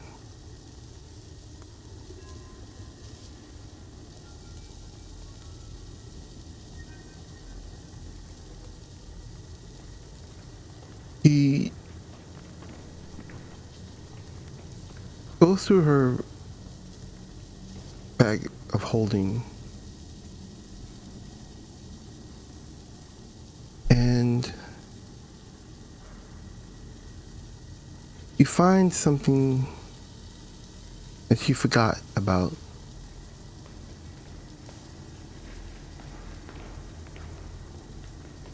It's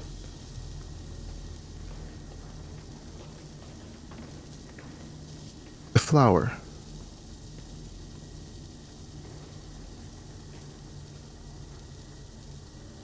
He holds it very tenderly.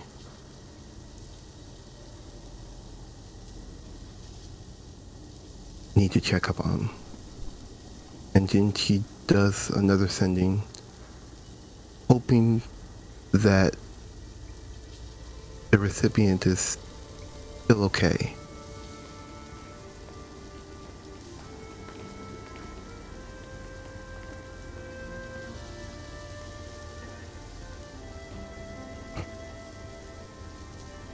The long pause. My heart and joy, I hope you keep the faith that we will meet again. May dawn grace us even if you are locked away. As those words leave your mouth,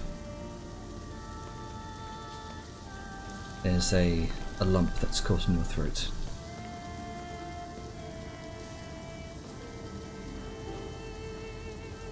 And you're met with silence. And your heart sinks. Stomach turns.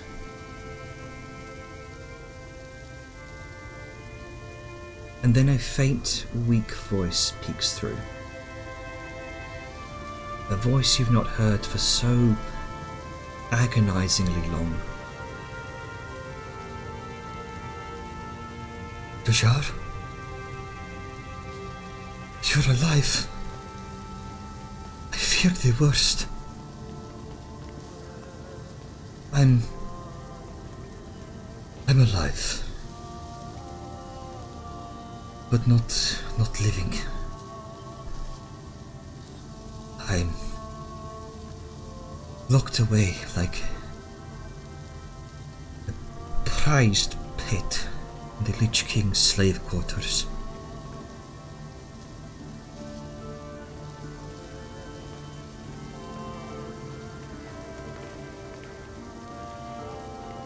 She's just sitting there, tears rolling down her face.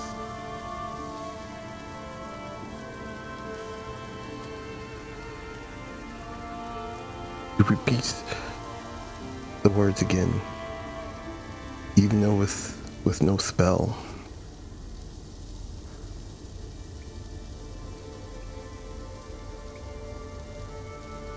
My heart and joy. I hope you keep the faith that we will meet again.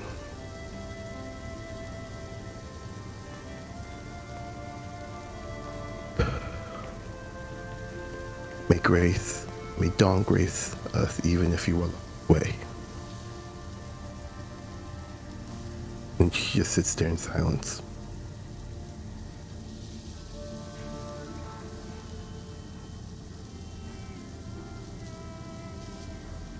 For the next long couple of hours, the moon high in the sky as it turns to midnight. It's difficult to get that thought out of your head.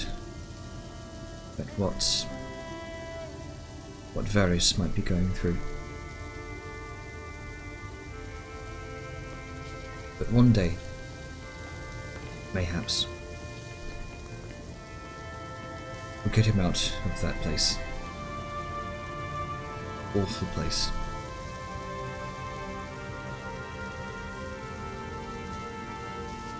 As she goes to bed, she still holds that flower. Just imagining that's Varys with her.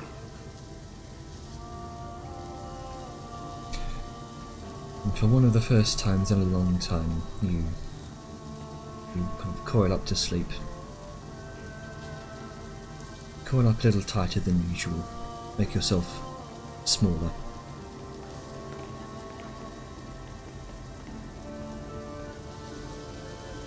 As you drift off to sleep.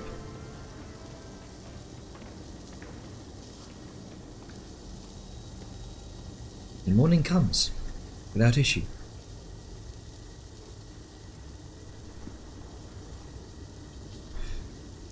Don't believe Drunker nor Vladimir are informed about your next about this pearl diving. Nope. Oh, Grunker. Nope. Who's going to We're all going back to the place where he is sleeping. yes? Who's going to break the news to him? if Oh, if boy. anything. Not me. When did we decide that we were going to do the pearl diving? Because When they invited us along, and then they're like, yeah, you No, we were going to be diving beforehand, and I invited them to join us. I think it was think going to that be this either. is part of a mutual misunderstanding because trade tongue. No. The times where it was supposed to be happening, it was first thought of to do in the morning, but agreed upon to be done in the afternoon. Did Give me we one agree to second. do it in the afternoon? Yeah, Well, I can. midday. I know someone talked about doing like midday. I don't think anyone agreed. Angus brought up the idea of like, what if we do it like midday noon when the sun's at its highest, so we can have light.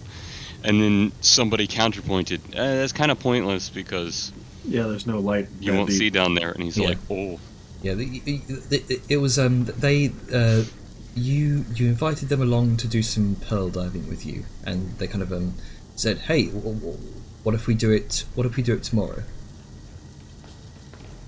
okay. Right. Yeah, it's just the there was mention of either morning or noon or afternoon. I think there was no objections to there was no objections to Ida saying, "Shall I meet you in the morning at the beach?" No objections means yes, I guess. Sure. That's the way I treat it, because sometimes nobody fucking says anything. True enough.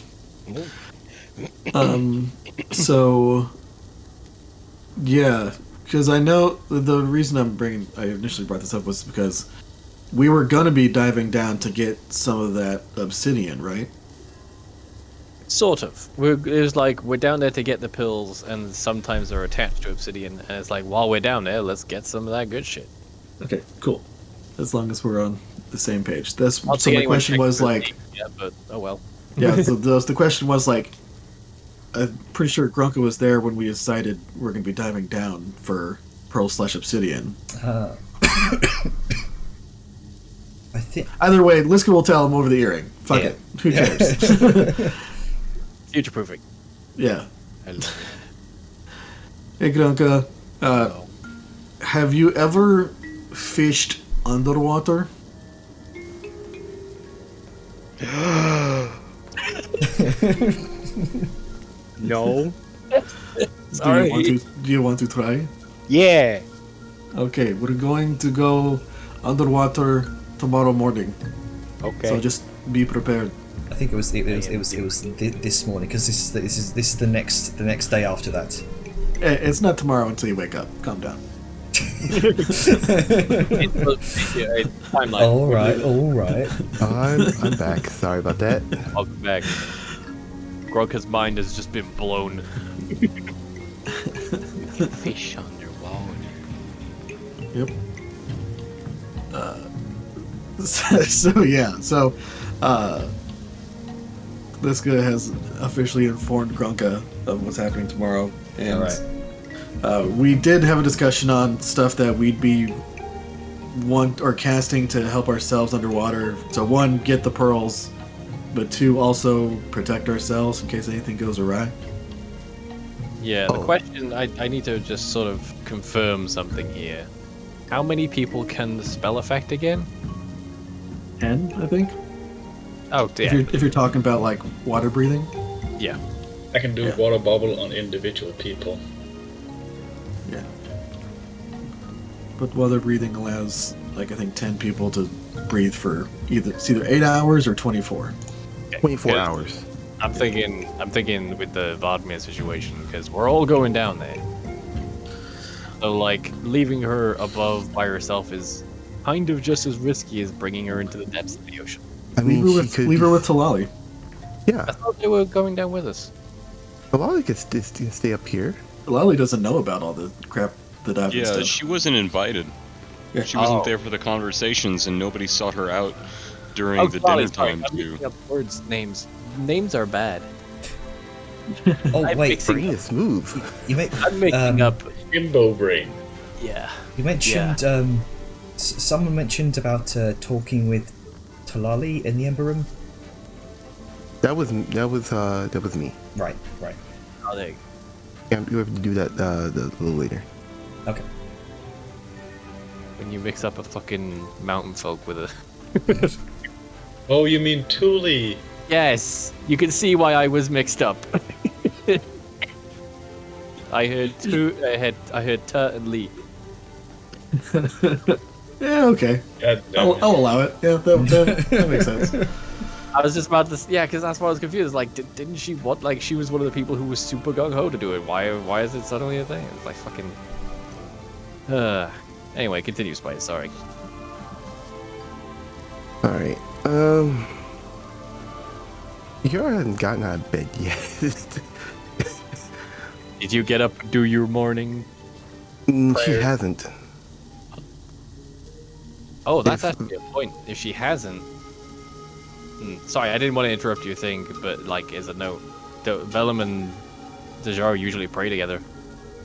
Yeah, she wouldn't be doing this at all. She'd still be in her room. Is it okay if we do a little scene, or do you want to do your thing first and then have Vellum? We can do a little thing first. Okay, you do your thing first, and then I'll have Vellum conveniently show up.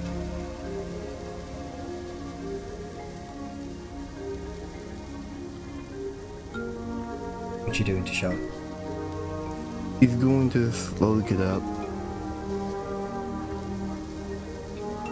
And he'll not realize he's holding on to the flower. Almost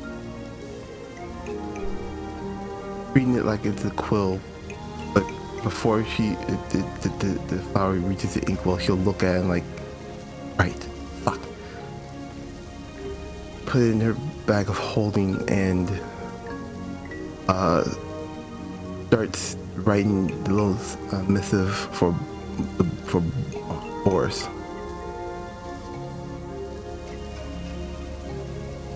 Remember,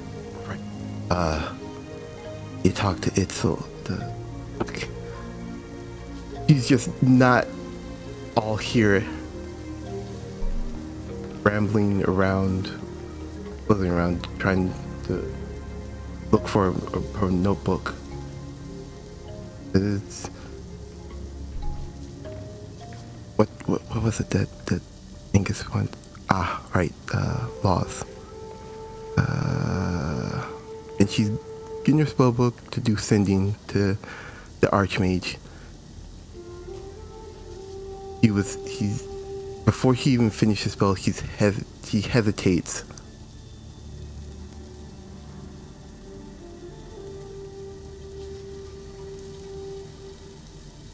Like for a minute. Shakes her head and then finishes the spell.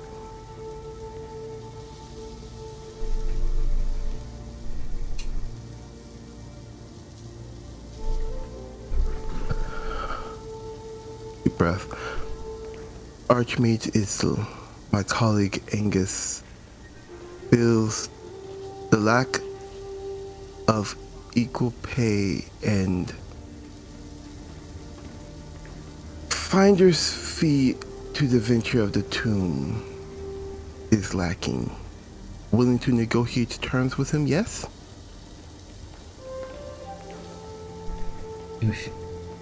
There is a pregnant pause from the other side, followed by a deep sigh from that other side of the sending spell. Mercenaries. Yes, we can negotiate. Shall we meet? Said the Raven. Or will we communicate through this spell? Can you repeat the last part? I couldn't quite understand. Shall we meet, send a raven, or will we meet, or will we communicate through this spell?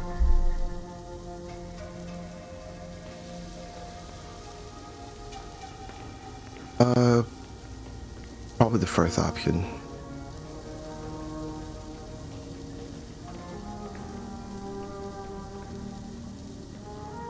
Alright, do you send them? Sorry, do you send another sending spell to clarify? Yeah. that? Yes.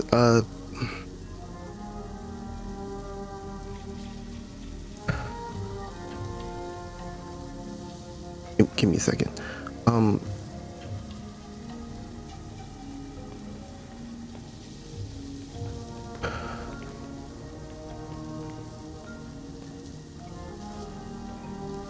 Jar will have Angus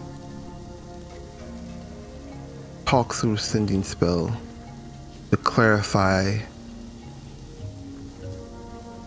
on the payments and finder's fee for the venturing into the tomb.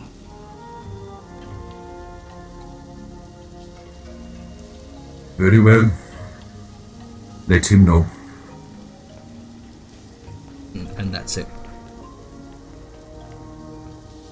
As soon as that conversation is done, she's just collapsed on the bed. Why do I do this to myself? Just hear she takes a pillow and just screams into it. Fuck. And I imagine that's when Velen walks in. Well, he doesn't just fucking. Hey, bitch, why would you string? I'll shove a crusade, open up. But no, there will be a knock at her door. It'll be a tense moment. Yes. It's me, Deja. You didn't come to prayer, so I got worried. You just hear a string of curses in serpent tongue. And Vellum understands all of them. Come in. And he will do so. So, are you hungover, or is something wrong?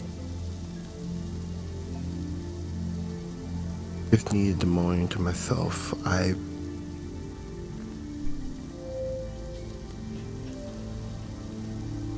Good news, though. My husband's alive.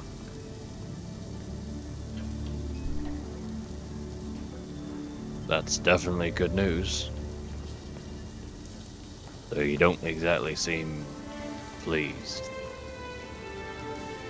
Just have a look on her face like...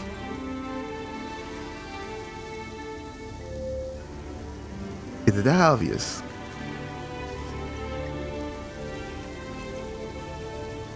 Well, that's a nice way of putting it. You do look a little bit like shit, Deja.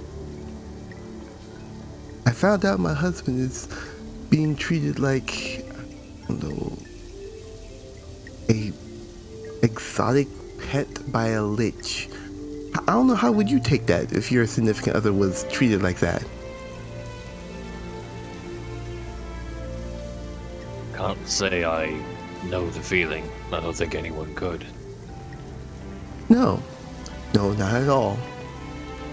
I'm right now stuck between whatever's in front of me, delicate or otherwise.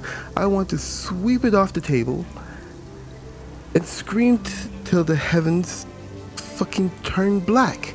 But no, I'm stuck here dealing with all this. So, excuse my sarcasm.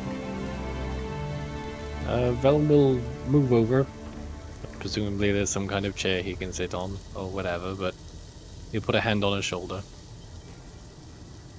No. I can't just say that everything will be okay.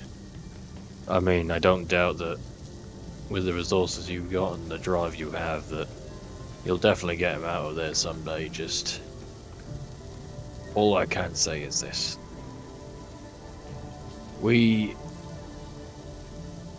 Those of our faith, we all have our own reasons for why we pray.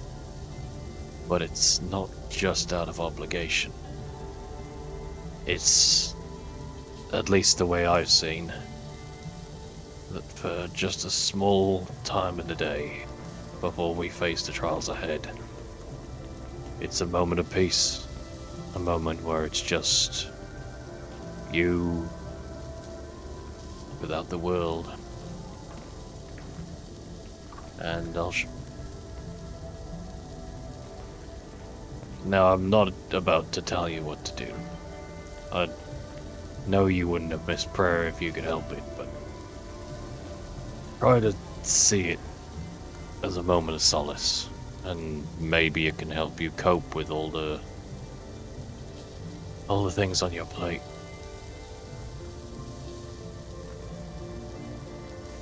I've been doing nothing but adapting.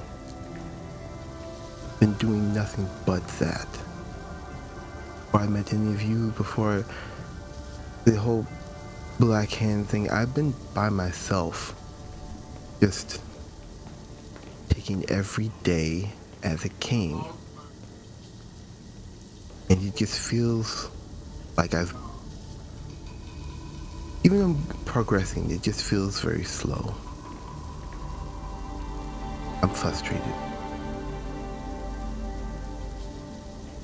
I understand prayer will help, but for once, I wanted to do something where it was just silence. I didn't do anything. I didn't think of anything. I was just here.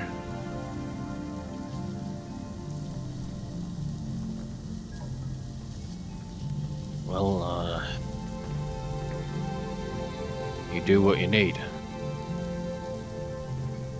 But I will say, for all your talk of being alone to deal with the issues you have,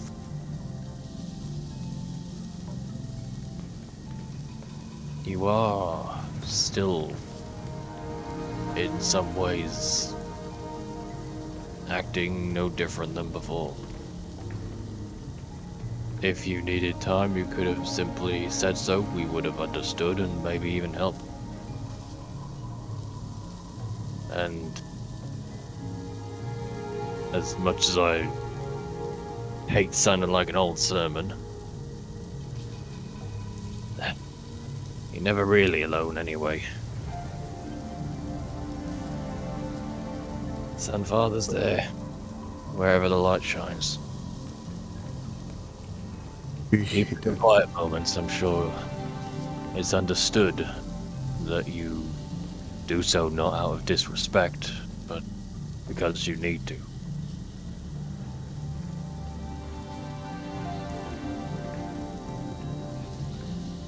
Just let us know what time you're struggling, yeah? Yes, but here comes another thing. There always is. You never really answered a question I had to you or Angus. So I'm going to ask it again. prior to all this,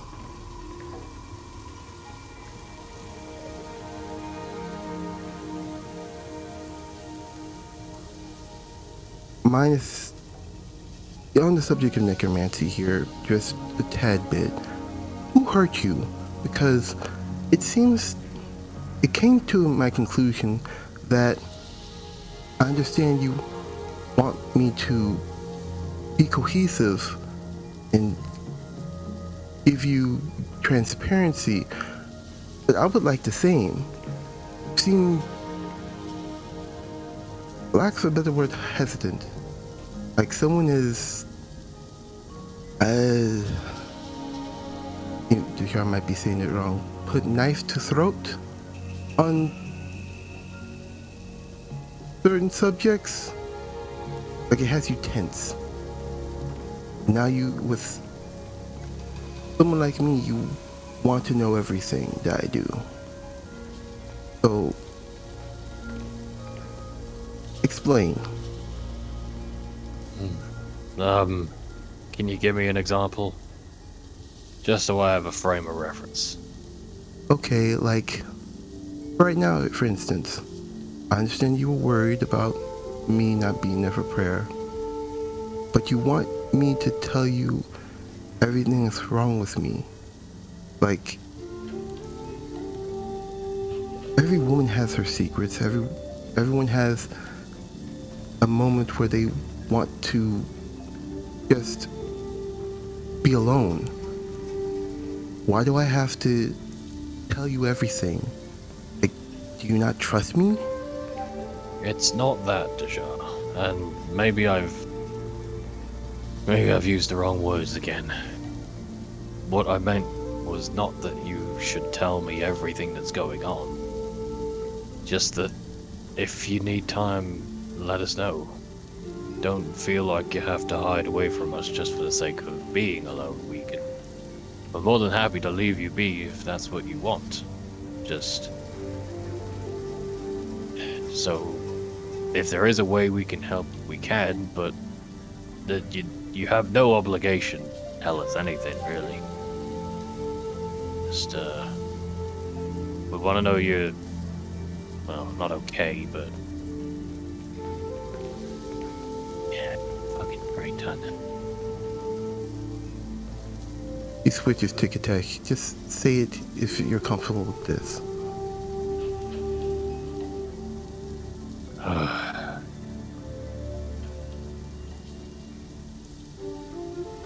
We all have our secrets. They are born of necessity, but sometimes born of self-ignorance. For we do not always know about others, but often we know less of ourselves. If you feel that all is not shared with you, if it is those who seek to grow trust, it may simply be that they do not know themselves. Thoughts, feelings, they are mischievous. They are unknown and difficult to grasp. Do not take offense in not being told some things. But in the same breath, we understand if you do not wish to share yourself. Concern and the knowledge of where you are and what state you might be in, especially in matters of broken habit. That is my concern. That is all.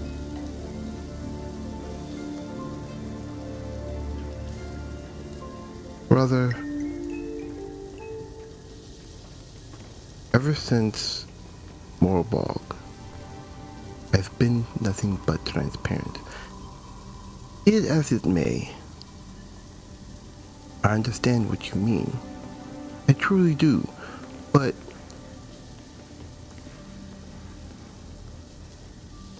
do you not see that I've been more than accommodating? I understand this little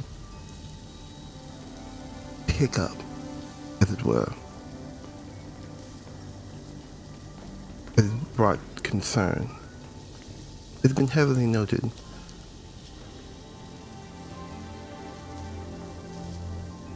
The one thing I feel, it feels like I am in the same vein as the one called Siren. Like I'm being treated as a throw pillow.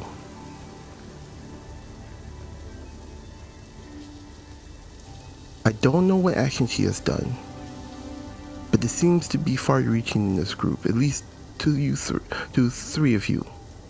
Well, technically 2 of you.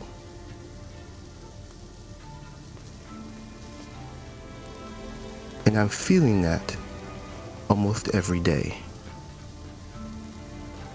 I would like that in all of its entirety to stop. I am my own person. I know you realize that. I would like it to be shown.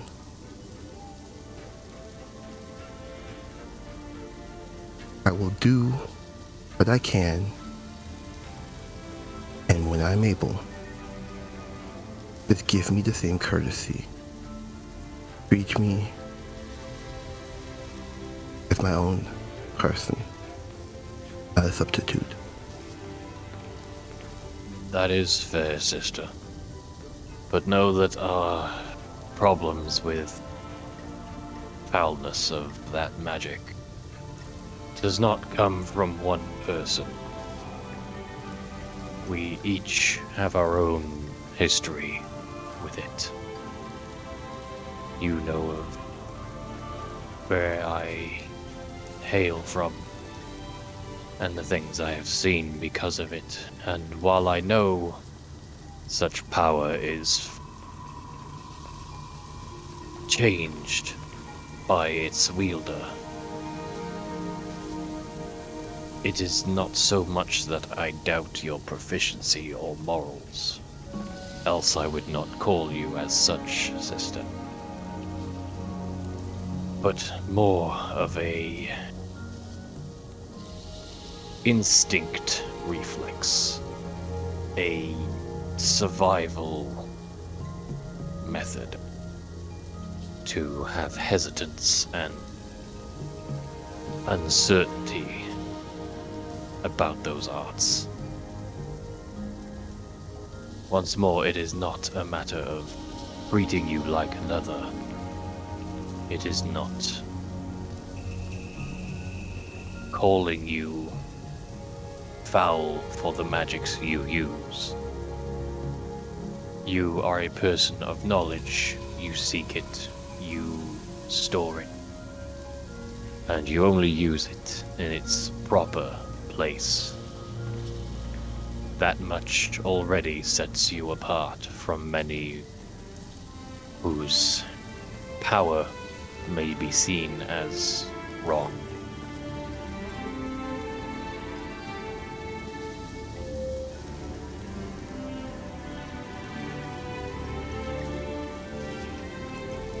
Instinct is a good guide.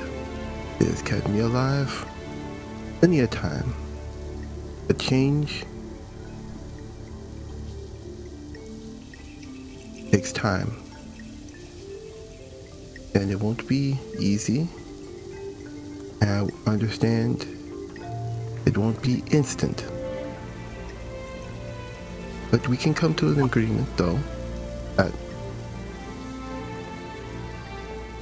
if I make such a change, be more open, so will you, in turn. That much we can agree. Though you mention of change coming slow. Slow as in Yet fault Not- us in some small way for not being as transparent. Myself, I know you. I know of your spirit. I know you are not dark. There's more stoic, somewhat unyielding types, like our friend Angus. He means well, he wishes to keep us safe. And sometimes that can look different when what you want to protect is within. the difference, though, brother, between safety and freedom. Would you trade one for another? You give up your freedom. Be safe. I'd rather give up my safety to be free. He I'm a pauses. wanderer. Sorry. I'm a wanderer. I look for stories. Knowledge, as you put it. Which are worth more than platinum. And an honor to bring back to the clan. Each of us have our own story. But we must have the freedom to write each chapter of the journey. There's not safety, but communication and trust that go far longer than safety.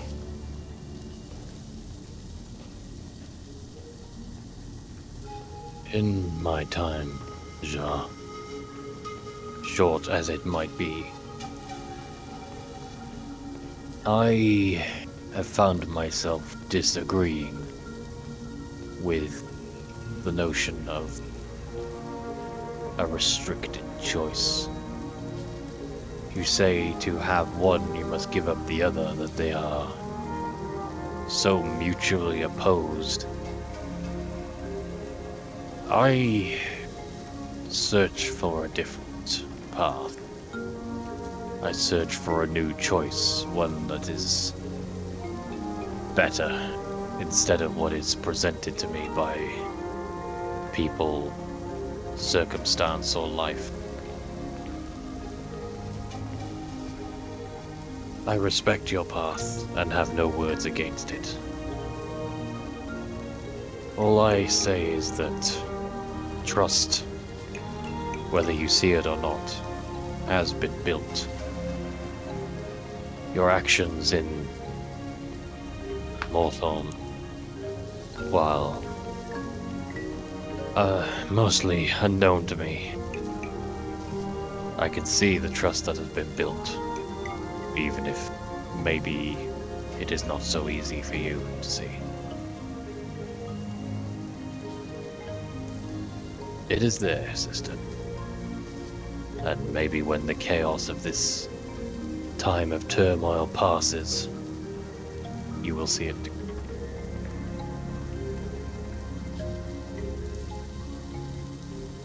Maybe not see it, but I can probably feel it.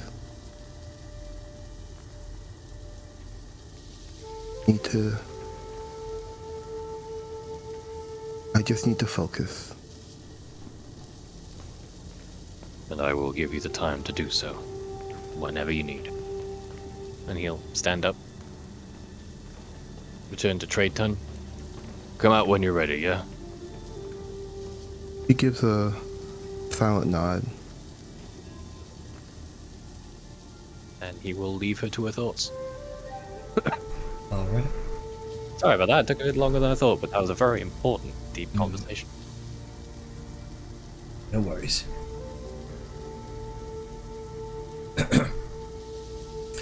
Ah, yes, there we go. She's finally bought them.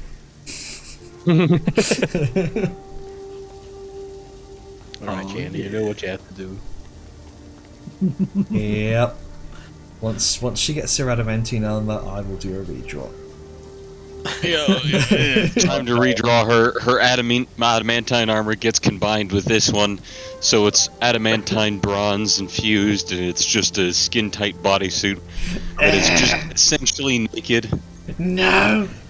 Putting that on the YouTube splash art. Yeah, You're gonna have to readjust her character height so when he talks and she bounce ups and glows, her cock doesn't go on frame. This shit's going on YouTube, mate. It's just strategically censored by something she's either like holding or it's like Angus is shiny I bald just- head. Yeah, I was about to say, put Angus or Grunker in front of him. Oh, Jack. Dude, we're gonna get demonetized! Okay, so on that train wreck, let's shall we pan over to you all?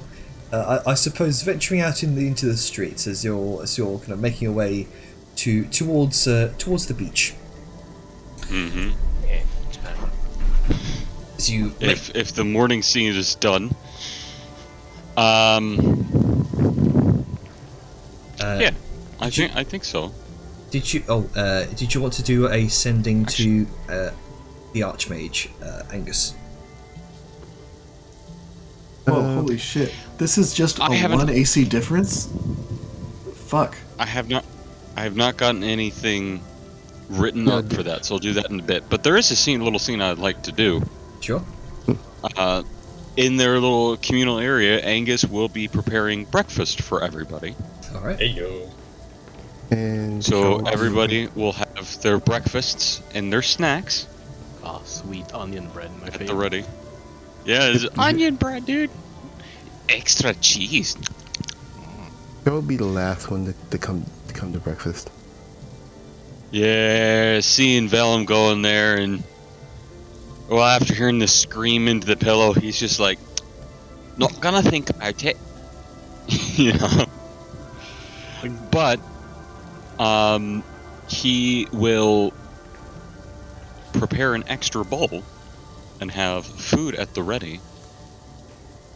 And as everyone's sort of gathered together, you know, he's just gonna bring up the important point.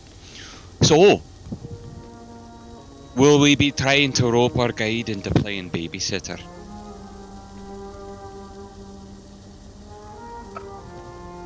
Now, sort of, as she's sort of munching and thinking. That's a good question, actually. Here I'd comes like out. to make sure you're properly looked after. As he waves a discerning finger towards the little girl. I don't quite think Vadim is at the point where we should just leave her alone. Grand as she is, there's been some things going on, and I think we'd all feel better if there was somebody there to watch her. The only alternative is to bring her with us, which No. I'll put my foot down on that one. I have to agree. Where are we going? We are The not lot going of anywhere. us. You are going. Did we want to... I kind of agree on this idea that we could, I guess, find Lali and have her look after Vadmir. She seems quite capable of taking care of herself and another. And small children, a pack of dogs. They're both equally feisty and difficult to manage, so I have confidence in them. I like Talali. She's fun. I like her too. She's nice. She has chocolate. Lots of chocolate. And maybe you can show her that thing you do with the staff. Oh, this. And she seemingly pulls the staff from nowhere. I bet she's the type of lass that can do cool tricks with it. Oh, I didn't think of that. And at So that we s- moment, the Yar will be coming out of the room. We still have to ask her and make sure she's okay. Oh, welcome to breakfast. We have onion bread with cheese, cheese with sausage. We have cheese on the sides with crackers and apples. And for the kids, we have celery, peanut butter, and cheese.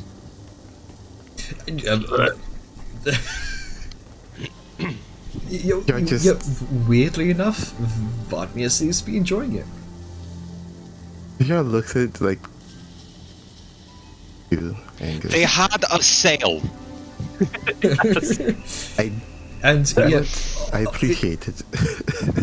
Also, oddly enough, milk in Tanzia very hard to come by. That's what I'm getting. Yeah, Like, Angus Morphil. yeah, it's true.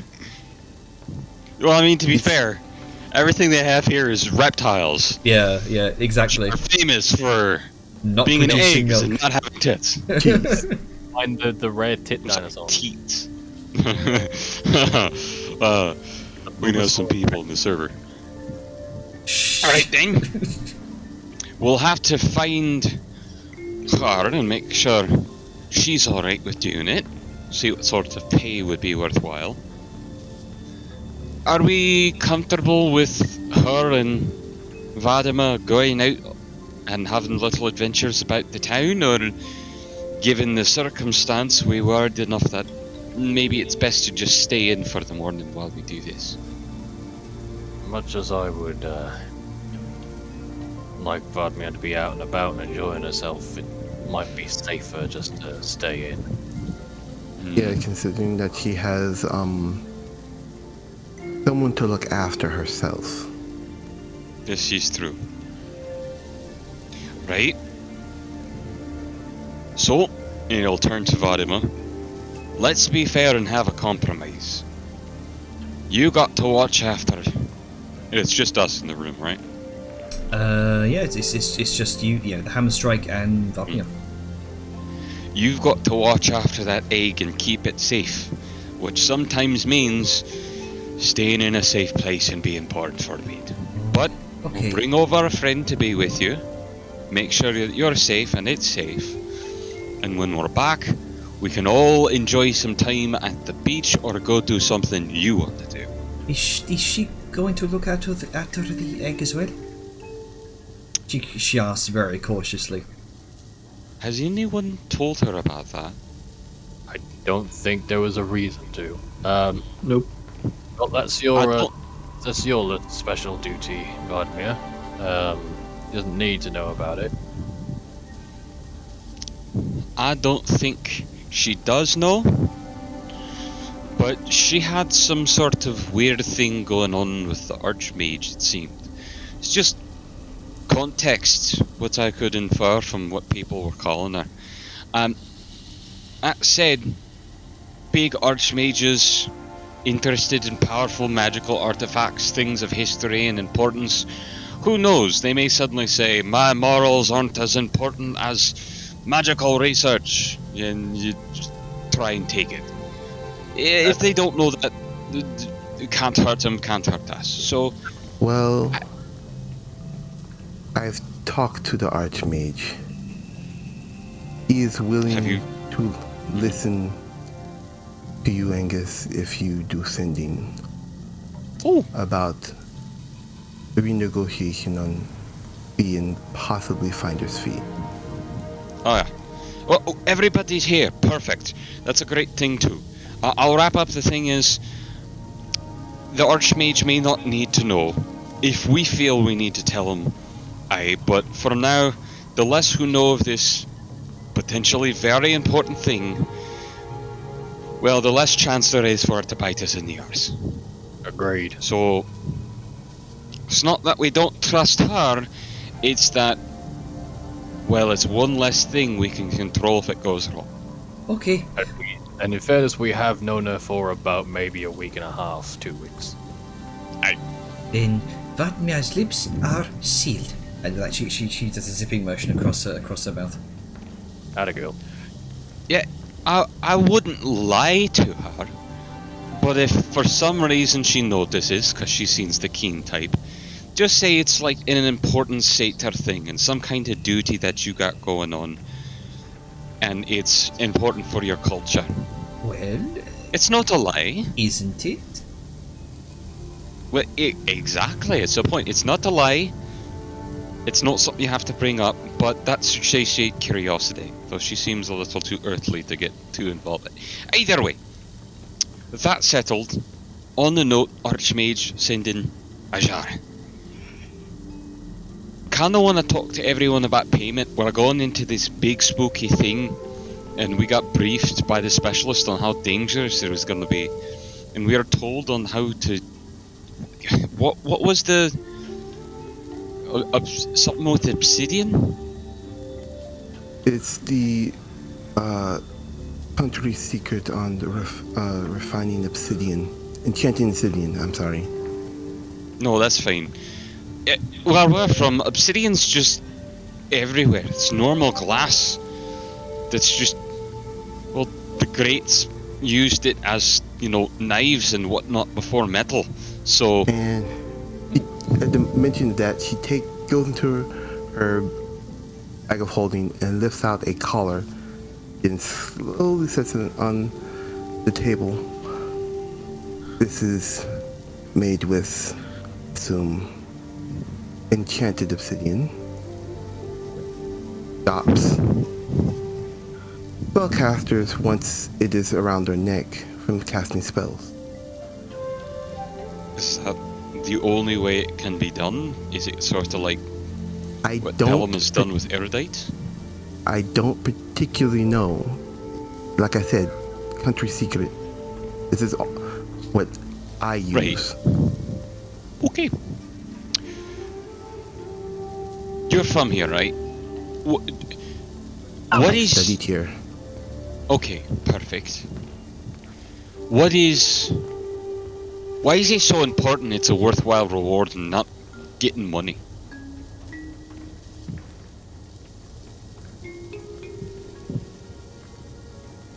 This is just my scholarly assumption, but if weapons could be made of this stuff, we've been dealing with necromancers of the awakened sort, spies and assassins of also the magical sort. Wouldn't it be very good to have something that could stop them and protect us from, I don't know, deadly effects? Let's say we wouldn't want someone controlling Liska or controlling you. Hell, try even controlling me and turning against the party. Okay, I'm sold, right? Mortathax, I remember that down under there. And the things that... Okay.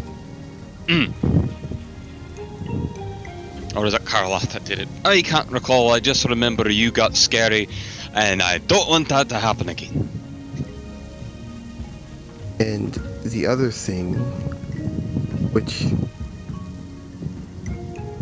Is our window open? Because it seems to be very windy here.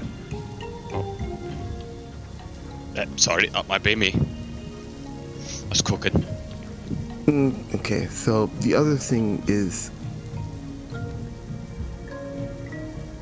lay stones.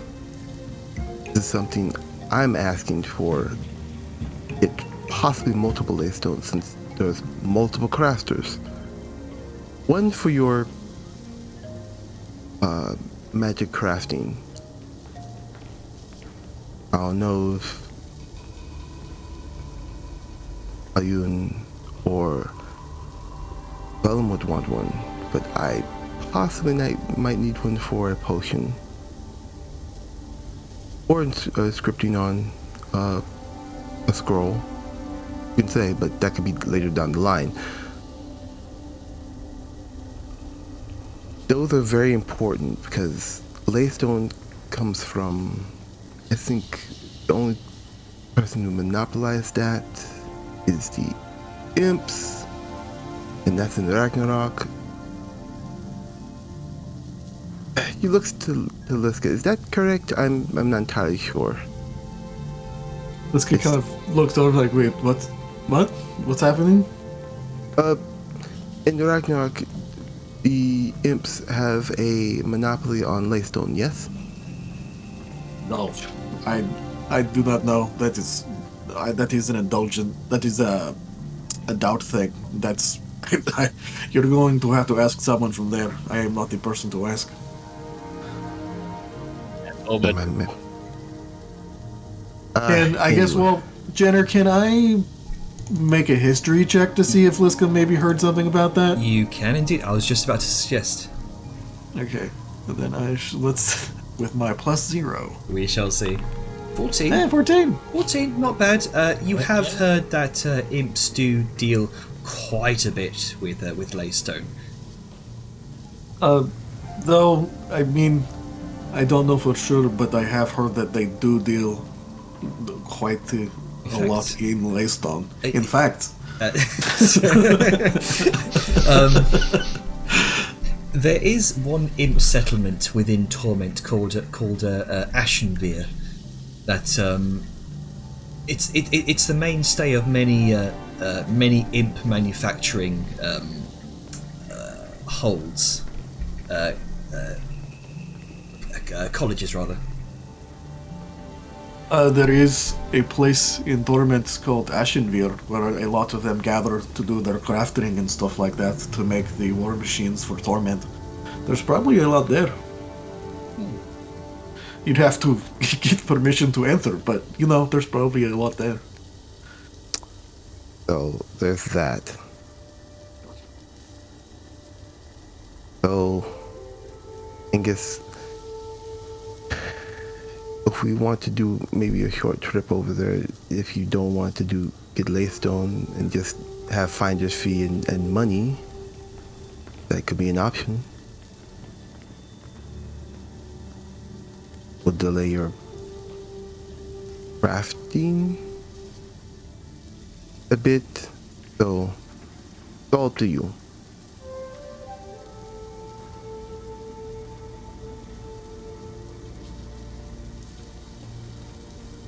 If Mr. Bones is still here. I'm thinking. Laystone would definitely be good. I need to have one for something that I'm working on, and I have to have it to be able to turn all this erudite into something, or to start making real proper magic ways on the road. It would be useful, no doubt. But there are other ways to get it. Know what I mean? I'm just concerned because we heard how dangerous this is and how important and all this. And I will learn how to work with the material, but I don't know how rare it is. And we get a single thing, and well, hell, maybe they'll see us in a bit better light too. But I mean, if we're gonna go and we're gonna get a bunch of neat and powerful artifacts from a lost empire, it feels kinda shitty not being able to get out any other neat and powerful artifacts you may want. And I know I might not necessarily seem it, but I am, scholar is the best term, but I do like to study and learn about the lost Akteshi Empire. Hell, I took the time to learn their language and the magics in it. So, I would like to get some things out and study it and learn how it's made. Does that sound unreasonable to you? All of you? Like, I want this to be an open discussion. Because it's our pay for something that might kill us. I am in favor of being paid at least somewhat of a decent deal. Artifacts are interesting, yes, and I would like some. Granted, from what I could understand, they would just monopolize what we find. So. Well, while my terms of the deal are already sort of laid out, I do agree that, well, in business there's something of a buffer with this kind of thing. If you don't directly mention something, like say for example, getting some rather choice pieces of history from said ruin, if we're not told specifically that we can't, then who's to say that we can't? It's only when it is directly stated and either supported or dissuaded that it becomes set in stone. I understand what you're getting at there, Vellum. I'd rather do this by the book, and people know exactly what they're getting. Get lesser items, or in some money, rather than just, a laystone and the recipe for enchanted obsidian. And this is... If I may make a recommendation. Sorry, foot went down the wrong way. When the terms, Angus, you intend to communicate with the Archmage, yes? Aye. The Jar mentioned that he'd be open up for negotiations, which is why I'm having this. I want us all to be a collective group on the same page as we go forward. Then when you do renegotiate and speak with him on this, remark on the noteworthy status of the items you are gathering for him, and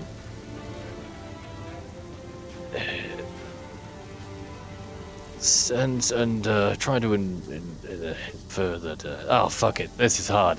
Okay, so say that maybe we just say it straight. Yeah, I'll just say it straight. Fuck it. Business dealings, they get me in a fucking state, they do.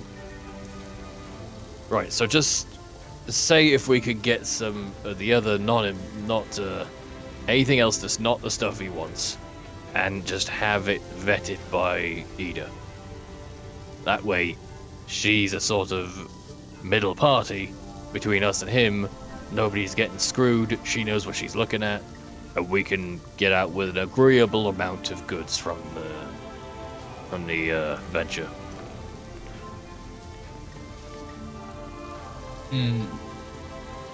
I do agree with the fact that, well, she could vet any artifacts we find, and only those pertinent to, well, the inquiry and her research would be the ones she keeps. The rest are for us. And that way, it's a neutral party, making sure both sides have an acceptable claim on the treasures they're in. I will favor the right to call dibs on certain items we find. We are risking our lives, so... Well, I feel like that would come about when we're done and we have the collective amount of things. It's hard to judge what we have until we have we go in there. Yeah. That is what I mean. Once we're out, we've got the goods, we can look at what we got and be like, right, we want those, and then the rest you can sift through. Divvy out. Does that sound good to you, Angus?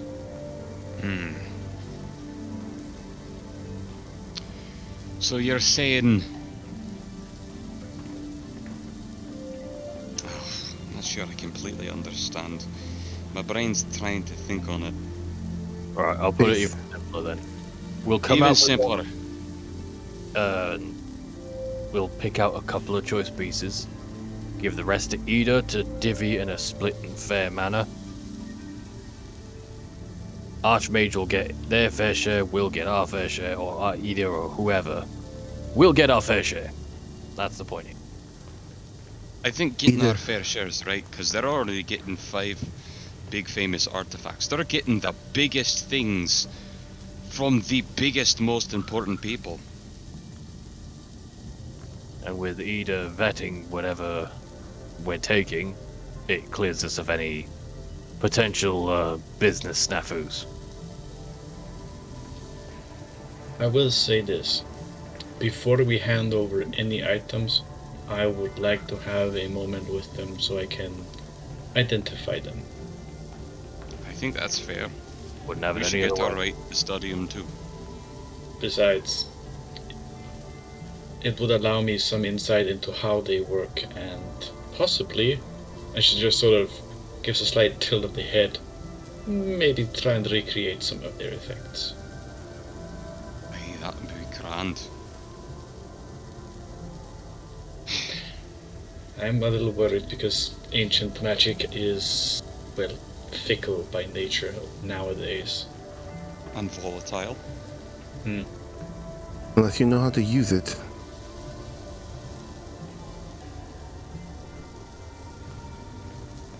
Well versed in it. Anyway, Do we wish to ask for any coinage? that would be your guys' purview. Find either way. I would say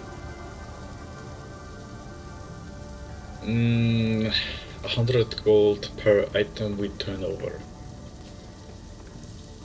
At the Well, lowest.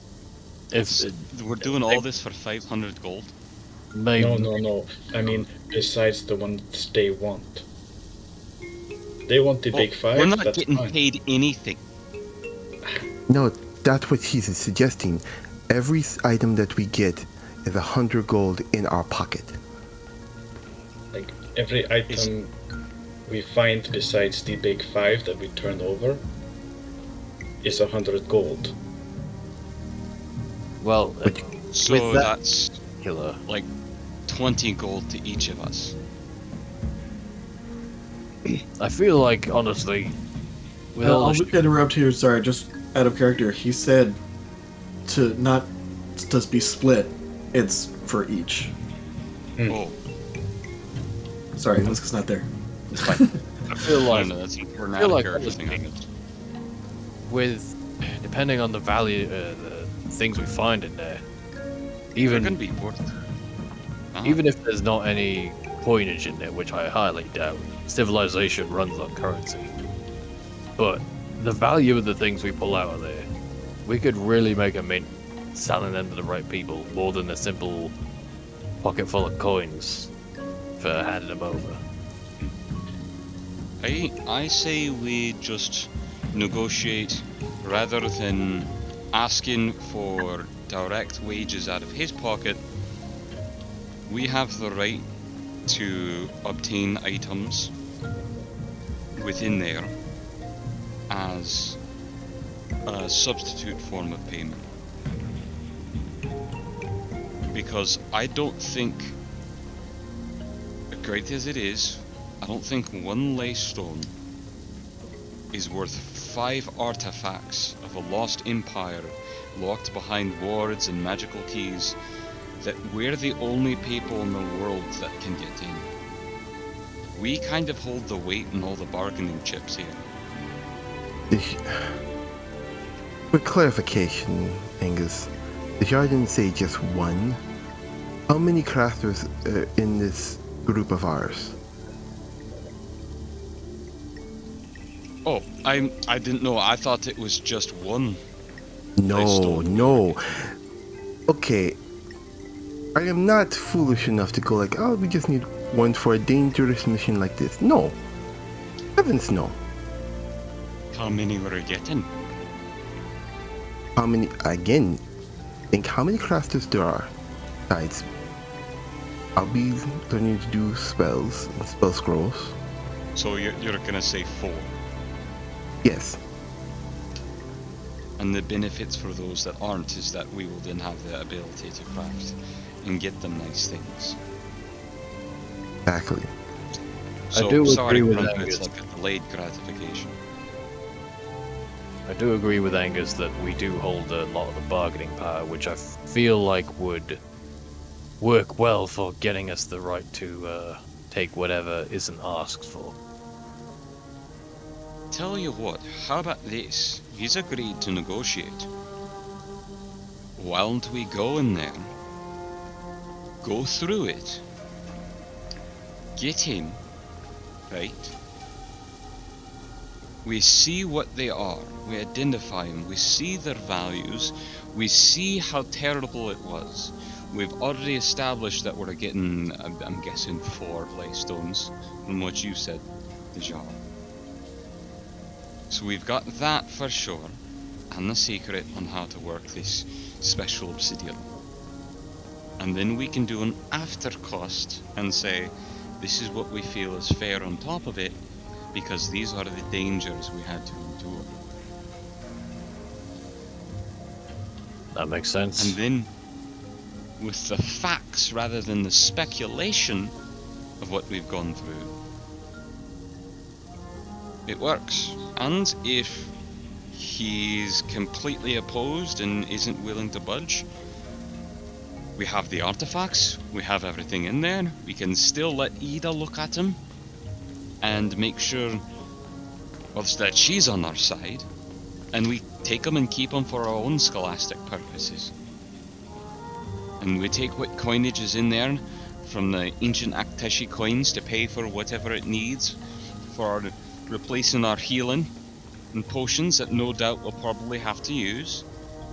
And we just take our business elsewhere after the fact is done, because bear in mind, we're the one that found the key, and we're the one that went in there and we did everything. He's not entitled to our labor. He asked to see the puzzle, and he chose to solve it himself. Aye, but he chose to do that himself. But you do realize, with that option, you're kind of screwing me over with the honor thing. Oh, that's true. You took this as something to redeem yourself, didn't you?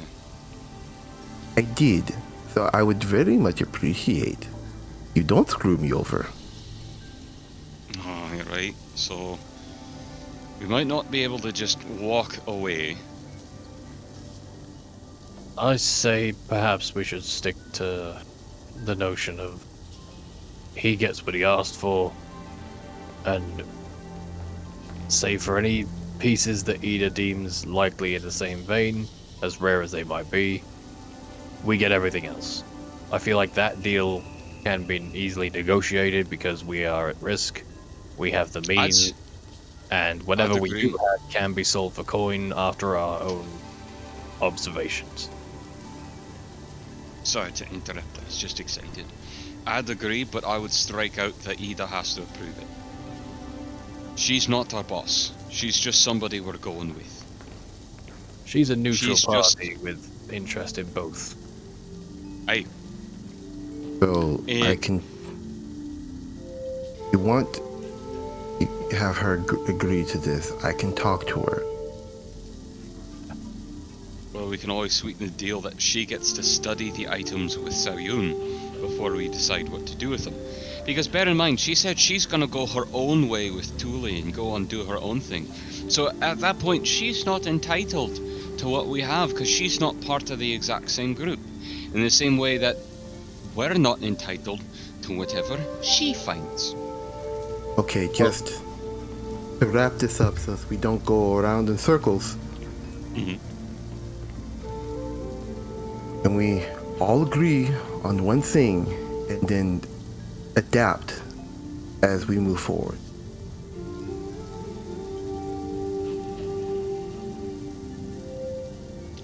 And what we're agreeing on is that we want the right to be able to get not the big five.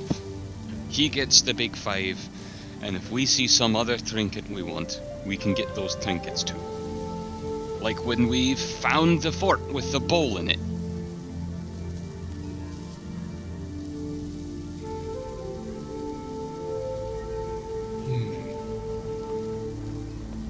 Because we've established as a group we're not above raiding Akteshi tomes and burial place and stuff, and to be fine, or well, to be honest, that's fine, fuck them, they're horrible slavers. I don't feel like we should honor their memory because they're evil twats.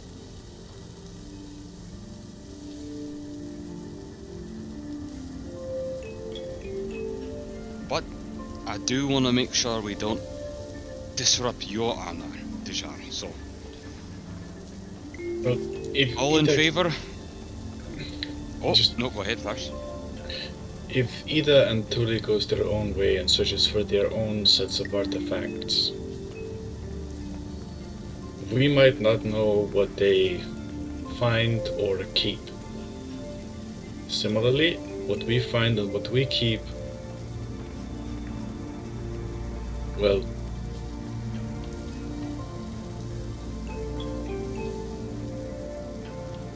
yeah. Yeah, I mean, I think what goes on with Ida and her partner is not really our business on their own way. Not unless privately we wish to, trade and negotiate. Like, oh, I'll trade you my stack of coins for your fancy plate. But that's not really in the purview of the big lad now, is it? No, but anyway. I think regardless of anything, negotiate for the right to anything besides the big few. Right? And then also- if he agrees to it, we can contact Ida and see if she's willing to look through some things. Also, As a last residential party, yes, but also everyone here was relatively tipsy. Me not included. That was only a slight buzz. He did offer to give us pay if Itzel didn't want to. Keep that in mind too. True, well that's a separate thing if separate thing we can come back around to depending on how this negotiation goes. Just keep that in mind. Will do.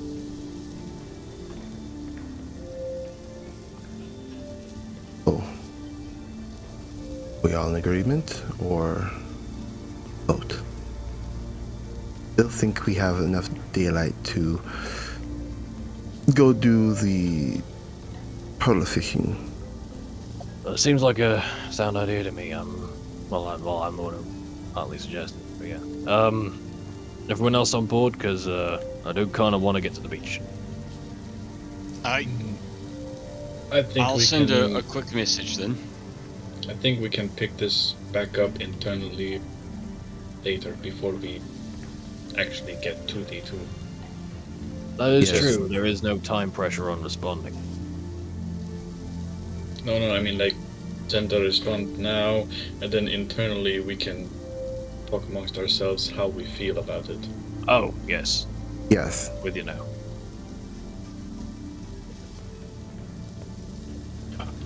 This kid walks back out, gold and in a bikini. Let's go. He just side eyes. Let's go. I want to ask why, but knowing you, I probably already know why. There it is. What do you mean? And she kind of looks down, lifts her like tits out of the way, and it's just abs. It's like The yard just get this gestures to all of Liska. what? It is so strange seeing you not in armor. Yes. But I am in armor. And she like So I was taps just the gold. raising an eyebrow. So that's what you wanted it for. Just tink, tink, tink. Yeah.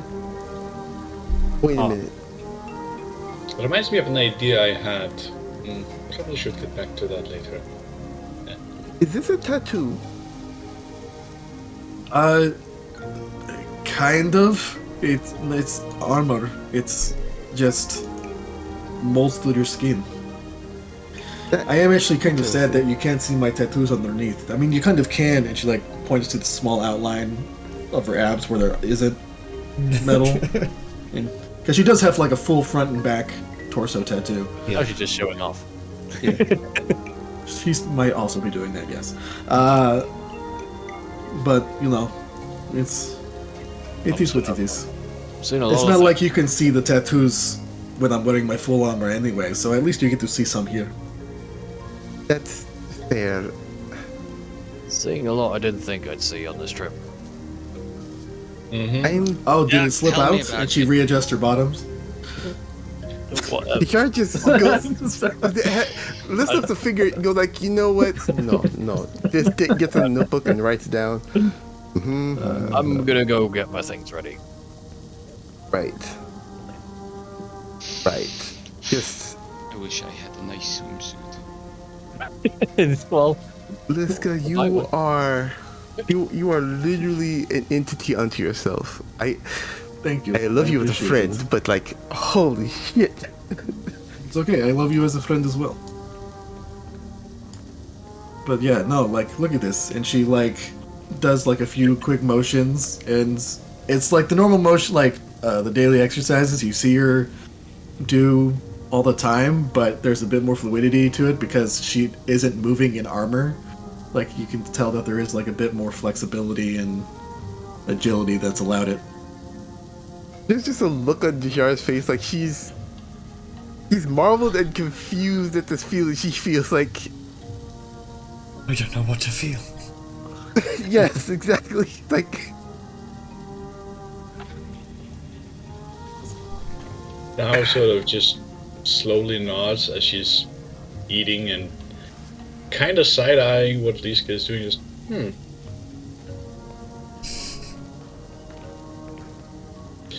I still don't feel like it was all that expensive for what it is.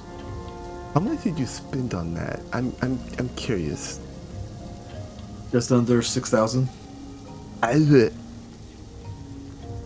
Oh, like That's that's not too bad. that's nothing. And she pulls out like a cloak, just like this was a lot more. Don't worry about it. This shimmering, almost like this sparkling, not quite ethereal cloak, but it looks incredibly both gaudy and beautiful at the same time.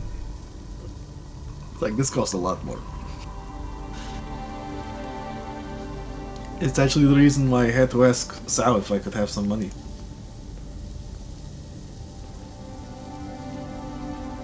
Yeah. I was a little skeptical about what you were spending it on, but I mean, and it's actually really not much different in like protection. So I actually might sell that mithril armor and recoup some losses. wait, this functions like armor. Like actual armor. Yeah. Oh no. I am definitely gonna have to go back to my Like- idea and tinker on Like, that. come here. And she like walks over to Sal. It's like, here. And she grabs Sal's hand, puts it on bare abs, and then moves it over to Bettel. It's like, see? It's just, I That forgot is- something. That is actual metal. Mm-hmm. Holy shit. But look, and she like breathes in and then flexes. It's like, see, it molds through your skin. She looks. She basically turns and looks to Angus with sort of that ever familiar inventor's glint in her eyes. Like, you and I are gonna do some tinkering later. Aye. Because Aye, I have aye. some ideas.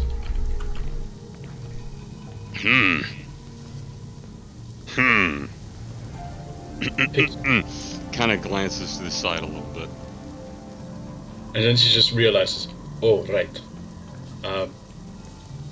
Liska, would you mind covering yourself a little better?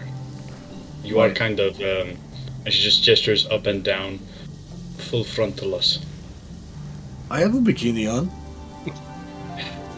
No, it's fine. I was just remembering a moment of the arena fight. Oh. Okay, I guess I'll find something. And she like walks back to her room. Somehow comes out with less on. No, it's more. I It's don't just want made to of like. shame stuff. her. It's just.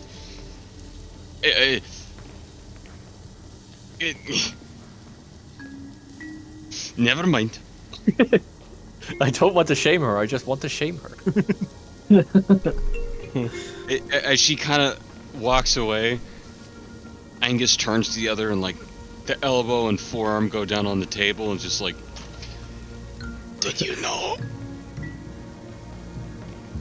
Oh yeah, this actually might be the first time some of y'all have seen this. oh Is that a no. demon? Forgot Is about that a that. demon thing? And I'm back, sorry. So I then just kind sort of he kind of looks at the arm he slammed on his table on the table, And then he kind of lifts up, and he's like looking from the elbow to the knuckle, elbow to the knuckle. Then he kind of holds his arm out, like, look at it. Bard just sort of looks confused for a moment and then sort of recalls. Now that you mention it, what the fuck? Okay. And now the secret is out. Did I just miss? I leave for a second. What the fuck? I think we're all Friska confused. came in her brand new shiny bronze armor. And an itty bitty bikini. But it wasn't. It was more like a bearded banana hammock. Fuck. Okay, Let me say hold, that the jar hold just- on. Let's- Yara's just shaking her head. Hold up, I got the right gear for this. Like, holy shit. Is that a demon? I don't want to shame her. She doesn't have to cover. It's so hard for me because it's. Is he kind of does like the height thing, like right at his eyebrow? God. I literally can't look away. What's the matter, Angus? You getting a little flustered? I didn't expect this morning to start with that in my face. I didn't even know that was there. Oh, I guess I'm not the only one who's been surprised lately then. Fuck you, lad, that's fair, but this is a different kind of surprise. Luke is gonna come back I out. don't know about that, with Angus. just I'm like, seeing things differently. This is gonna come out with just like. She's gonna come out with her cloak wrapped around her waist like a sarong. There you go. The smugness is palpable, by the way. By lights dawn. What the fuck? You okay, I Angus? didn't expect to turn from my bread and get something else in my face. That's all it is. I'm just surprised. Angus? Is this Angus, all are right, you okay? Dingus? Yeah, no, I'm fine. Thumbs up. Uh-huh. Alright. You're gonna insight that. Like, Well, is there anything else? Like I have. nope, I don't see shit. Can't. Oh, and she like pulls out. She has like a couple things. Like, she has almost like a chest bandolier, where she has a few things holding. Jeez. Like the armor's not that magical. She kind of has like a chest bandolier where she has a bag of holding the foldable hole or whatever, the portable hole, and a couple of other things. But she pulls out the Icon of Fate. It's like, anyone want to get this? Oh, right. We're Before headed we straight go. there, so it might be a smart idea. Oh, that's a great idea, actually. Yeah, we Oh, do not know what's by the down way, there. I've done a new thing for this. So it's a bit experimental. Oh, we're not using gain use? Oh, shit. So everyone just drag your tokens on and just click that, or double click it. Ah. Oh no, everything's green. I've turned radioactive. Oh, Oh, neat. drag token. Hey. Where? On the map. Oh, hey. That's cool. I don't see anything. Neato. Oh, A cool. little green thing that everyone's Oh yeah, gathered. everything's green. I don't see anything on the map. Hello? Can you not? You are on the wrong map. That's because That's why I was You're at the on vendor.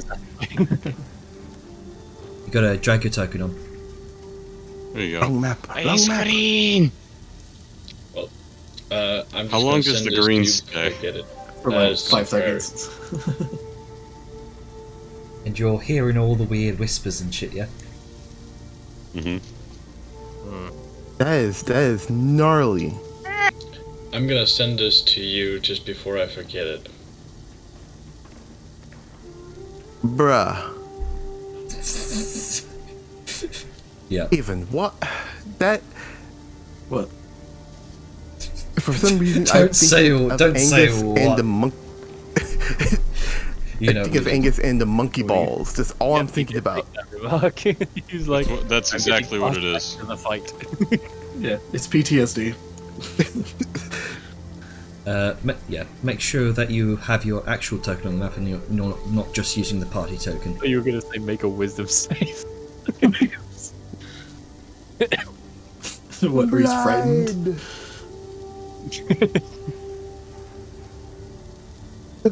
The glories of the blue balls. Alright. Mild And shock there's and that awe message. later.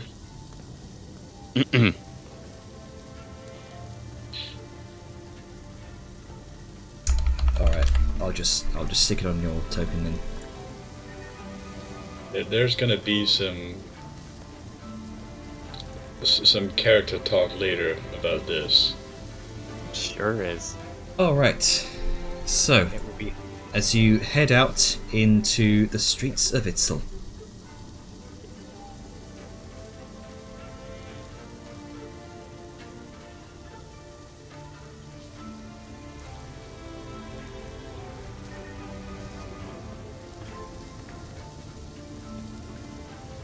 And Sirenscape crashes on me. Great, thank you. Thanks, Sirenscape, very cool.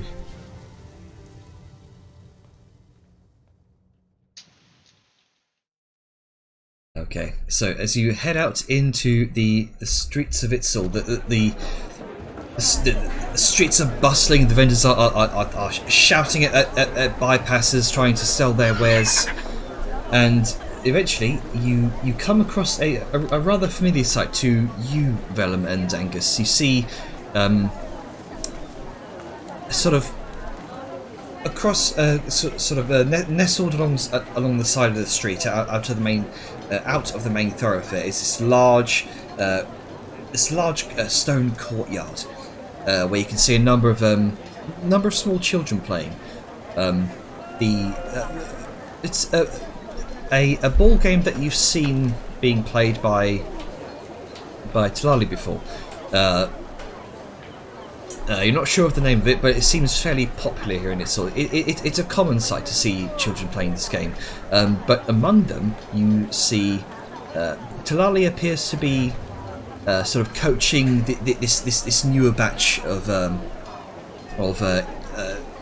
children who probably don't understand this game just yet, and you can see she's along the sidelines. You can see a number of stray dogs that are sort of watching her enthusiastically as she's sort of playing this mock game with them, where she's telling she seems to be showing them the ropes. She displays this example of attempting to shoot the ball through this large stone metal hoop that's situated about 10 feet off the ground, a bit lower than the previous courtyards you've seen.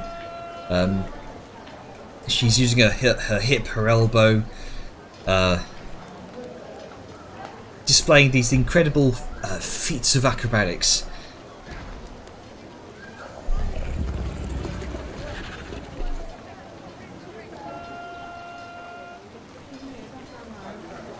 So what do you do?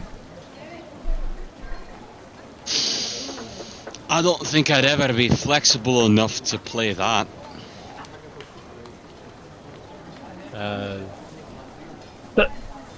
Sorry, words.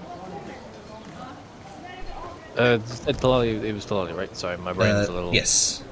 My brain's heat muggied. It's not the big demon lady, and not the one No, we I have with know us. it this time. Shush. Vellum will approach whenever appropriate because don't want to get smacked with a ball. Yeah, Talala's gonna, like, I guess, see the approach and just kind of, like, point out to the little court and shoo the kid to go try what she just told him to. It's like, hello there. Long time no see. How you doing? Hello. Well, Looks like you got the party well. here. Yes. Going pearl diving. Yes, and on that note, we have a favor to ask. Quite a large one. Sure. How may I help you? Well, pearl diving isn't exactly the safest thing, and we need somebody trustworthy and capable to look after Vardney. He'll sort of tussle her hair. So we were wondering if you'd be willing to keep her company in the place we're staying and look after her while we're gone for a few hours. Oh, you want me to go back to where you're staying? You don't want her to just be here with me? It Well, might be better that way.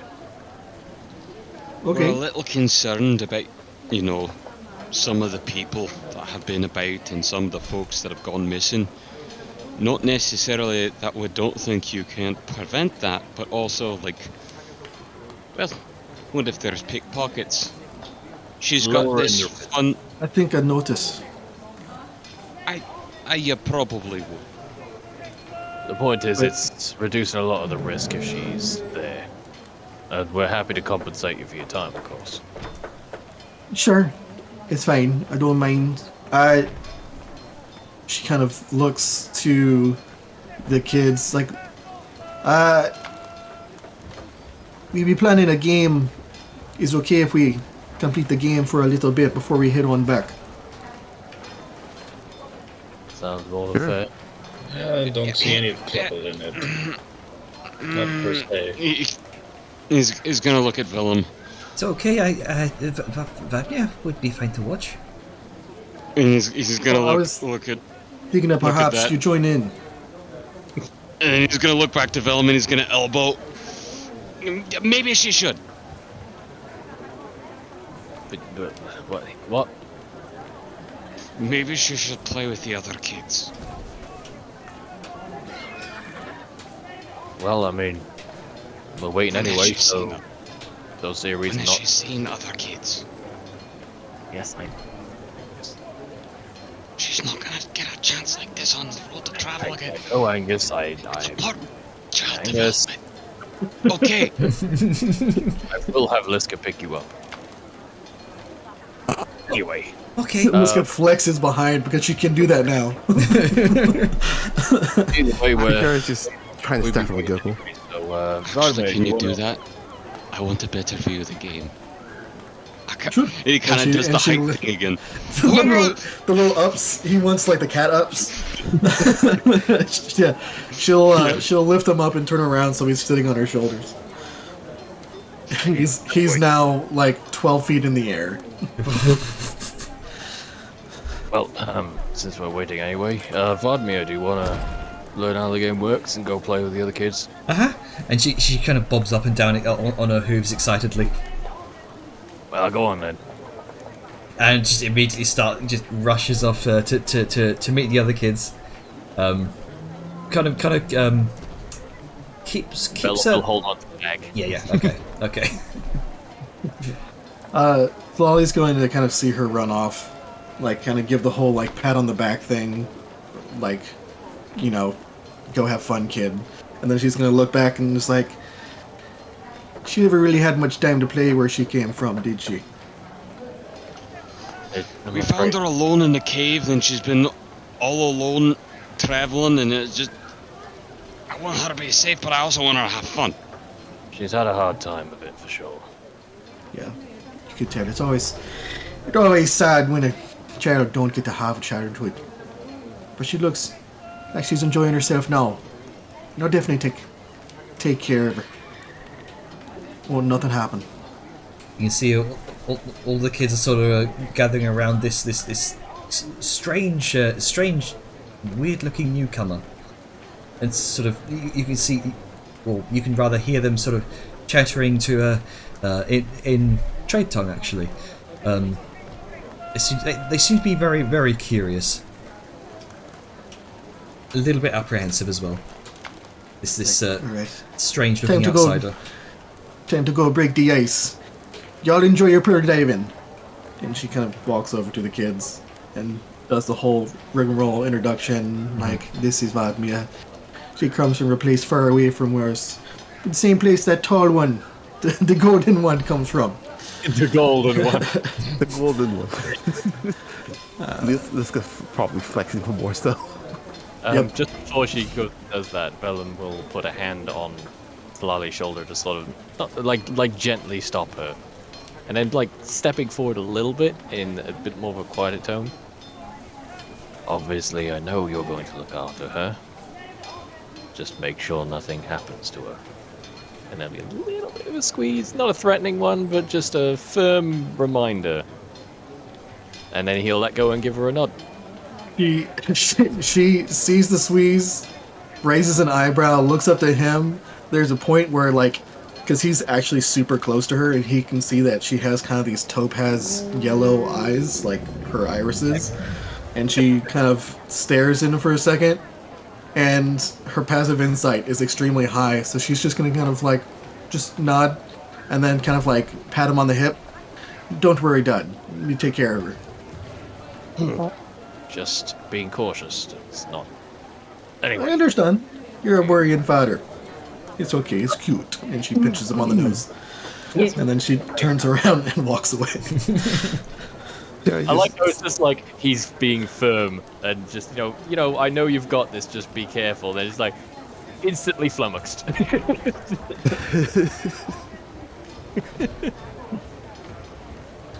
Anyway, Oh, did you hear that, Dad? It's cute. why does everyone keep saying that? First those two weird Angelises, now this. Because you Because- like her father. How plain do you have You've to make really that? stepped into the role. Let's just go. Right, Ignore one condition though. forever. I get to be the fun uncle. You're just openly left at this point. To the beach. All right, so on the you make your way towards this would be the northern end of Itzal, where the white beaches sort of seem to roll on forever. It's this picturesque beach bathed in the softer interplay of sunlight and clouds. Making your way across the white sands, you see a sight off in the distance. Ida and Thule have created this sort of a cozy oasis. This vibrant rug sprawls across the sand between beneath a delicate parasol, casting these dappled shadows, and you can see them sort of indulging in tea. Their attire reflecting their individual styles, both wearing these sort of modest sort of one-piece swimsuits. It seems they also came prepared as well. Thule's sort of meticulously crafted suit is sort of woven from vines and leaves, which exudes this sort of earthy charm, while Ida's is sort of slimming and black, adorned with lace trim, adding this sort of elegant touch.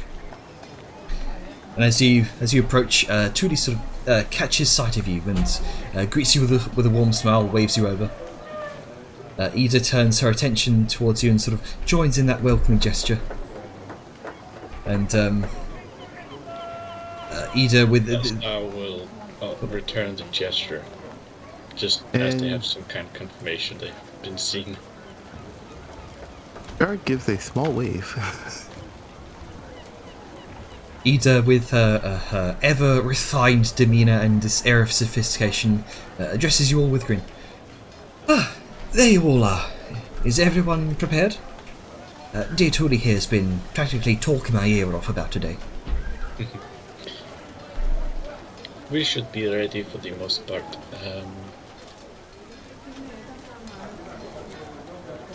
Tuli goes, in a very, very excited tone.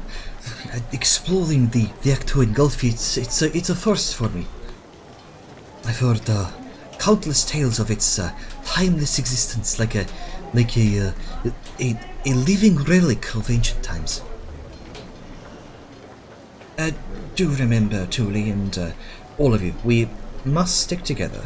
We're venturing into unfamiliar territory.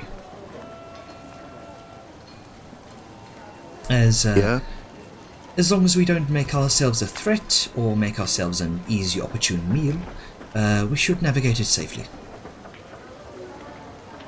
Well, hopefully this will go smoothly. A slight question. Some of us can't see in the dark. We're thinking about, using some things that make light. Do you think that will attract things to the light and try and, eat us?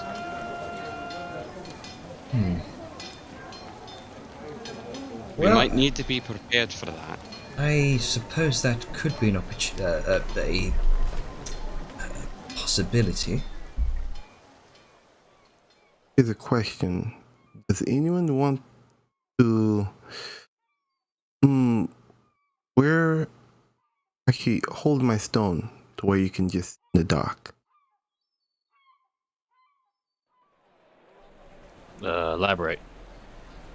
I have my transmutation stone, which I can change the effect from, well, making me hardier in health, change to see in the dark. Be useful for someone who doesn't see in the dark.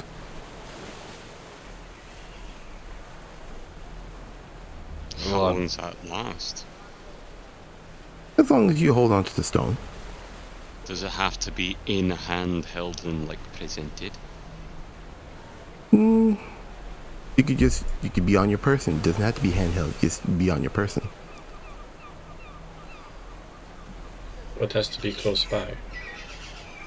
Let's say in pocket. Yeah, cool. Well, we should, it's an option that we can definitely make use of. We should be alright. I can scale back my light enough to that it's very close. So that might solve part of the problem. I have this feeling that... Well, you probably still see the light from a long ways off. I feel like we should all have a light so we can see each other. Because the water's probably gonna be murky and you won't have a great distance, but you'll at least be able to see the glow. Is water murky in the deep waters? I've never been down there. Man, this Any water gets murky if you kick up enough sand and shit. Kind of raises his hand. That will probably be me. Or if we're starting digging at things.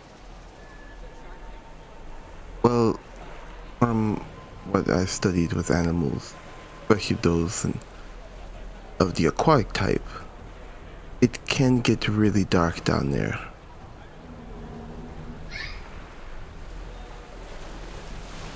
I think it's better we all have a light regardless of whether or not we need it.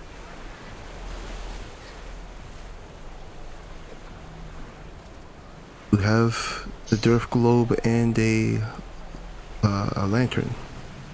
One of those crystal lanterns from Morthholm. Ah, you mean the Lumenstone lantern? Exactly.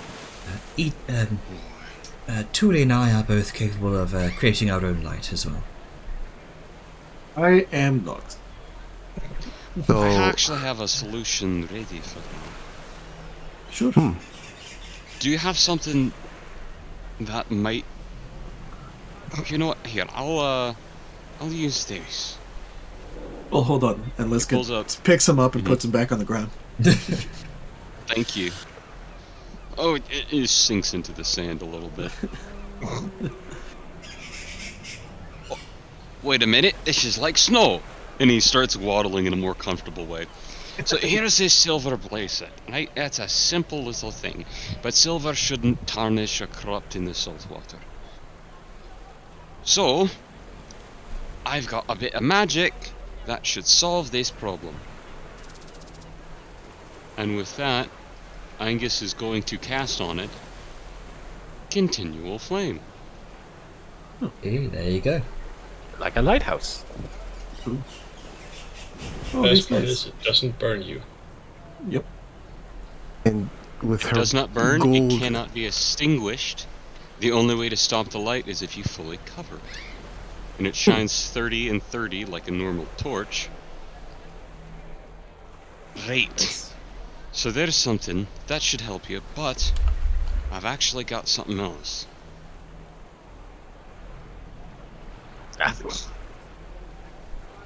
And he pulls out a bullseye lantern.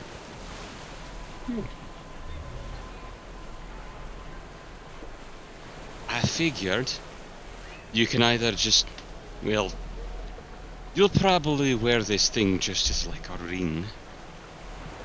But you can either have this bracelet out and let it illuminate all about you, or you can throw it in one of these bullseye lanterns and really pierce the light far.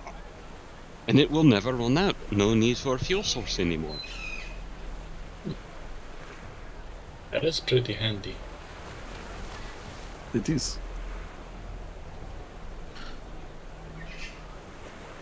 Alright. Sure. I will wear bracelets until we I guess get down to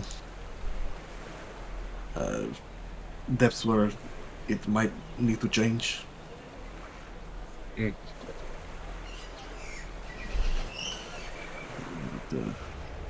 So, with a graceful motion, Ida retrieves a wand from her swimsuit and with a flick of the wand sort of orchestrates a swift transformation, and the tea set, the rug, the parasol all gracefully fold and arrange themselves, seamlessly condensing into a compact leather handbag. Ida's very own bag of holding. She definitely tucks it back into her swimsuit. Right, are we all prepared? As we'll ever be. oh, Till it comes to the part where I can breathe. Yeah, How are we handling that? Yeah, we probably let want to me that. do that real quick. And you'll take out a book and ritually cast water breathing. All right. This shimmering aura emanates around all of you. This sort of deep blue. It's very close to the skin. It's almost like that sort of water aversive material that can cause water just to roll off. The hydrophobic stuff. There you go. It's like almost like a sort of hydrophobic aura. And you kind of take a deep breath, and it seems almost easier to breathe.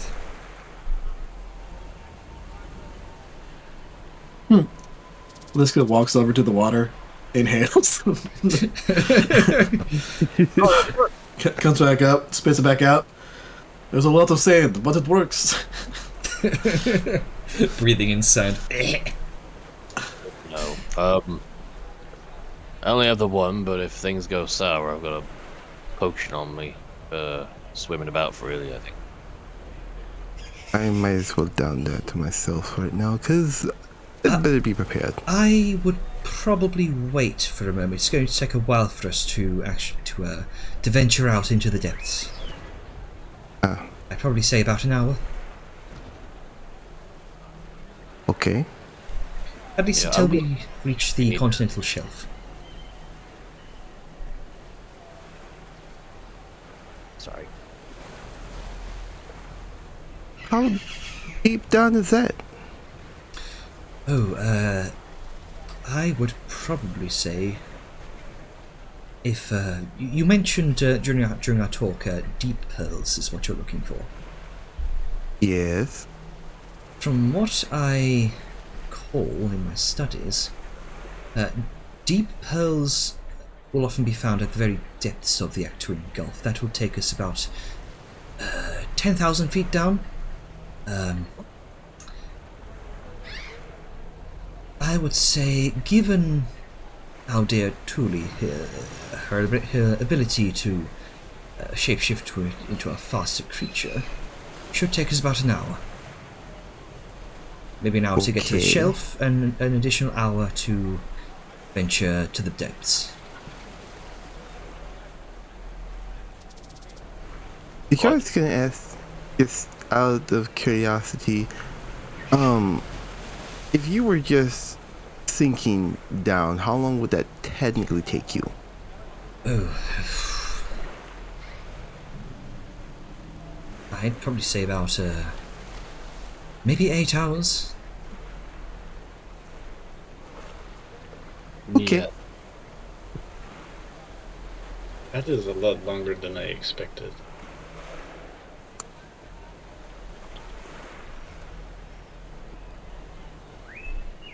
Well, let's make our final preparations and get moving, shall we? Indeed. Alright. So you approach the beach side of Itzel. The sun-kissed sand warms your bare feet and hooves, and the shimmering water beckons, and with each stride the salty tang of the sea fills your senses, mingling with the refreshing breeze that sweeps through your hairs. The rhythm of crashing waves is like a symphony of nature's melody, and you stand ready to immerse yourselves in the mysteries beneath the surface. You feel that water-breathing spell wash over you. Your lungs feel stronger. You can feel the shimmer over your skin as that ethereal magical barrier seems to filter the oxygen from the water and shields you from the water's pressures. Stepping into the clear shallows, the cool water envelopes your legs.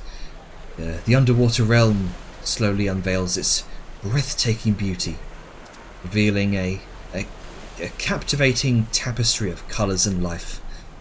The sunlight pierces through the azure depths, casting this enchanting glow. And as you wade further in, Tuli takes a few steps and dives down into the water.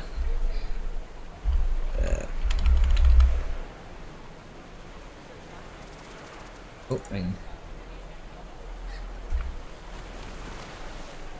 And I said, and here we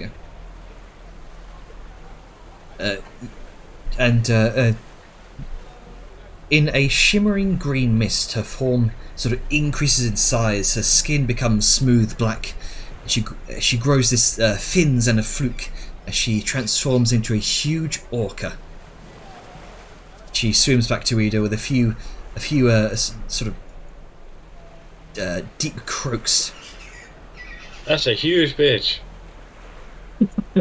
That's the one. Man, That's the only one. That's the way to travel. it's just gonna turn. I have a feeling we're gonna have a whale of a time. Angus. Is there such a Well, thing as minus inspiration? Yes, there is. Yes. I know There somebody. is now. Angus, why did you say that? Well, if he's not gonna make the dad jokes, Again with this. He just gives you a slow turd, like, really? Okay. That was just sort of trying to hold back a chuckle. Ida kind of swims back to Ida with a few deep croaks, allowing her to grab a hold of one of her pectoral fins, and kind of swims up to one of you, offering any one of you the same. Charlie will take one of the fins. I guess Liska's gonna climb up on top and hold the dorsal fin. There you go. Question. Yes. How quick is the swim speed of an orca? 60 Or feet. whatever that- Alright, Grunka is not gonna hop on. Oh yeah, you've got your cloak of the manta ray. I got my little horned onesie, or hoodie, rather. And yeah, as I said, or as a type, Krunka kinda takes like a leather strap and like ties his ears down to a pose that looks mildly uncomfortable. And then he puts the cloak with the hood on and flips that up with like little horns on it. So it looks There like a you manta go. ray. So yeah, he's gonna walk out on the water, and I just kind of stand there waiting. Well, yeah, is he gonna just take off his ring at some point in time, or? Probably. I don't know if he has to take his ring off. Didn't we rule that like? Nah, he can like. choose- I mean, according to the ring, he can like. You can stand on and Yeah. move across like the surface. I mean, I can just will myself into the water. It just allows me to. It doesn't force me to. It would be fun if I then use it to like cork myself up. But then it's another. I think Just- that requires that you are touching the surface. Rapid decompression. Yes. But thankfully, you have the the water breathing. Krunka will become the blobfish. Oh no, I melted. And with that, as you all begin your ventures into the ocean depths of the Actuan Gulf, we will end it there. All right.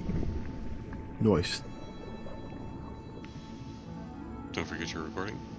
I'm gonna stop recording in 3, 2, 1.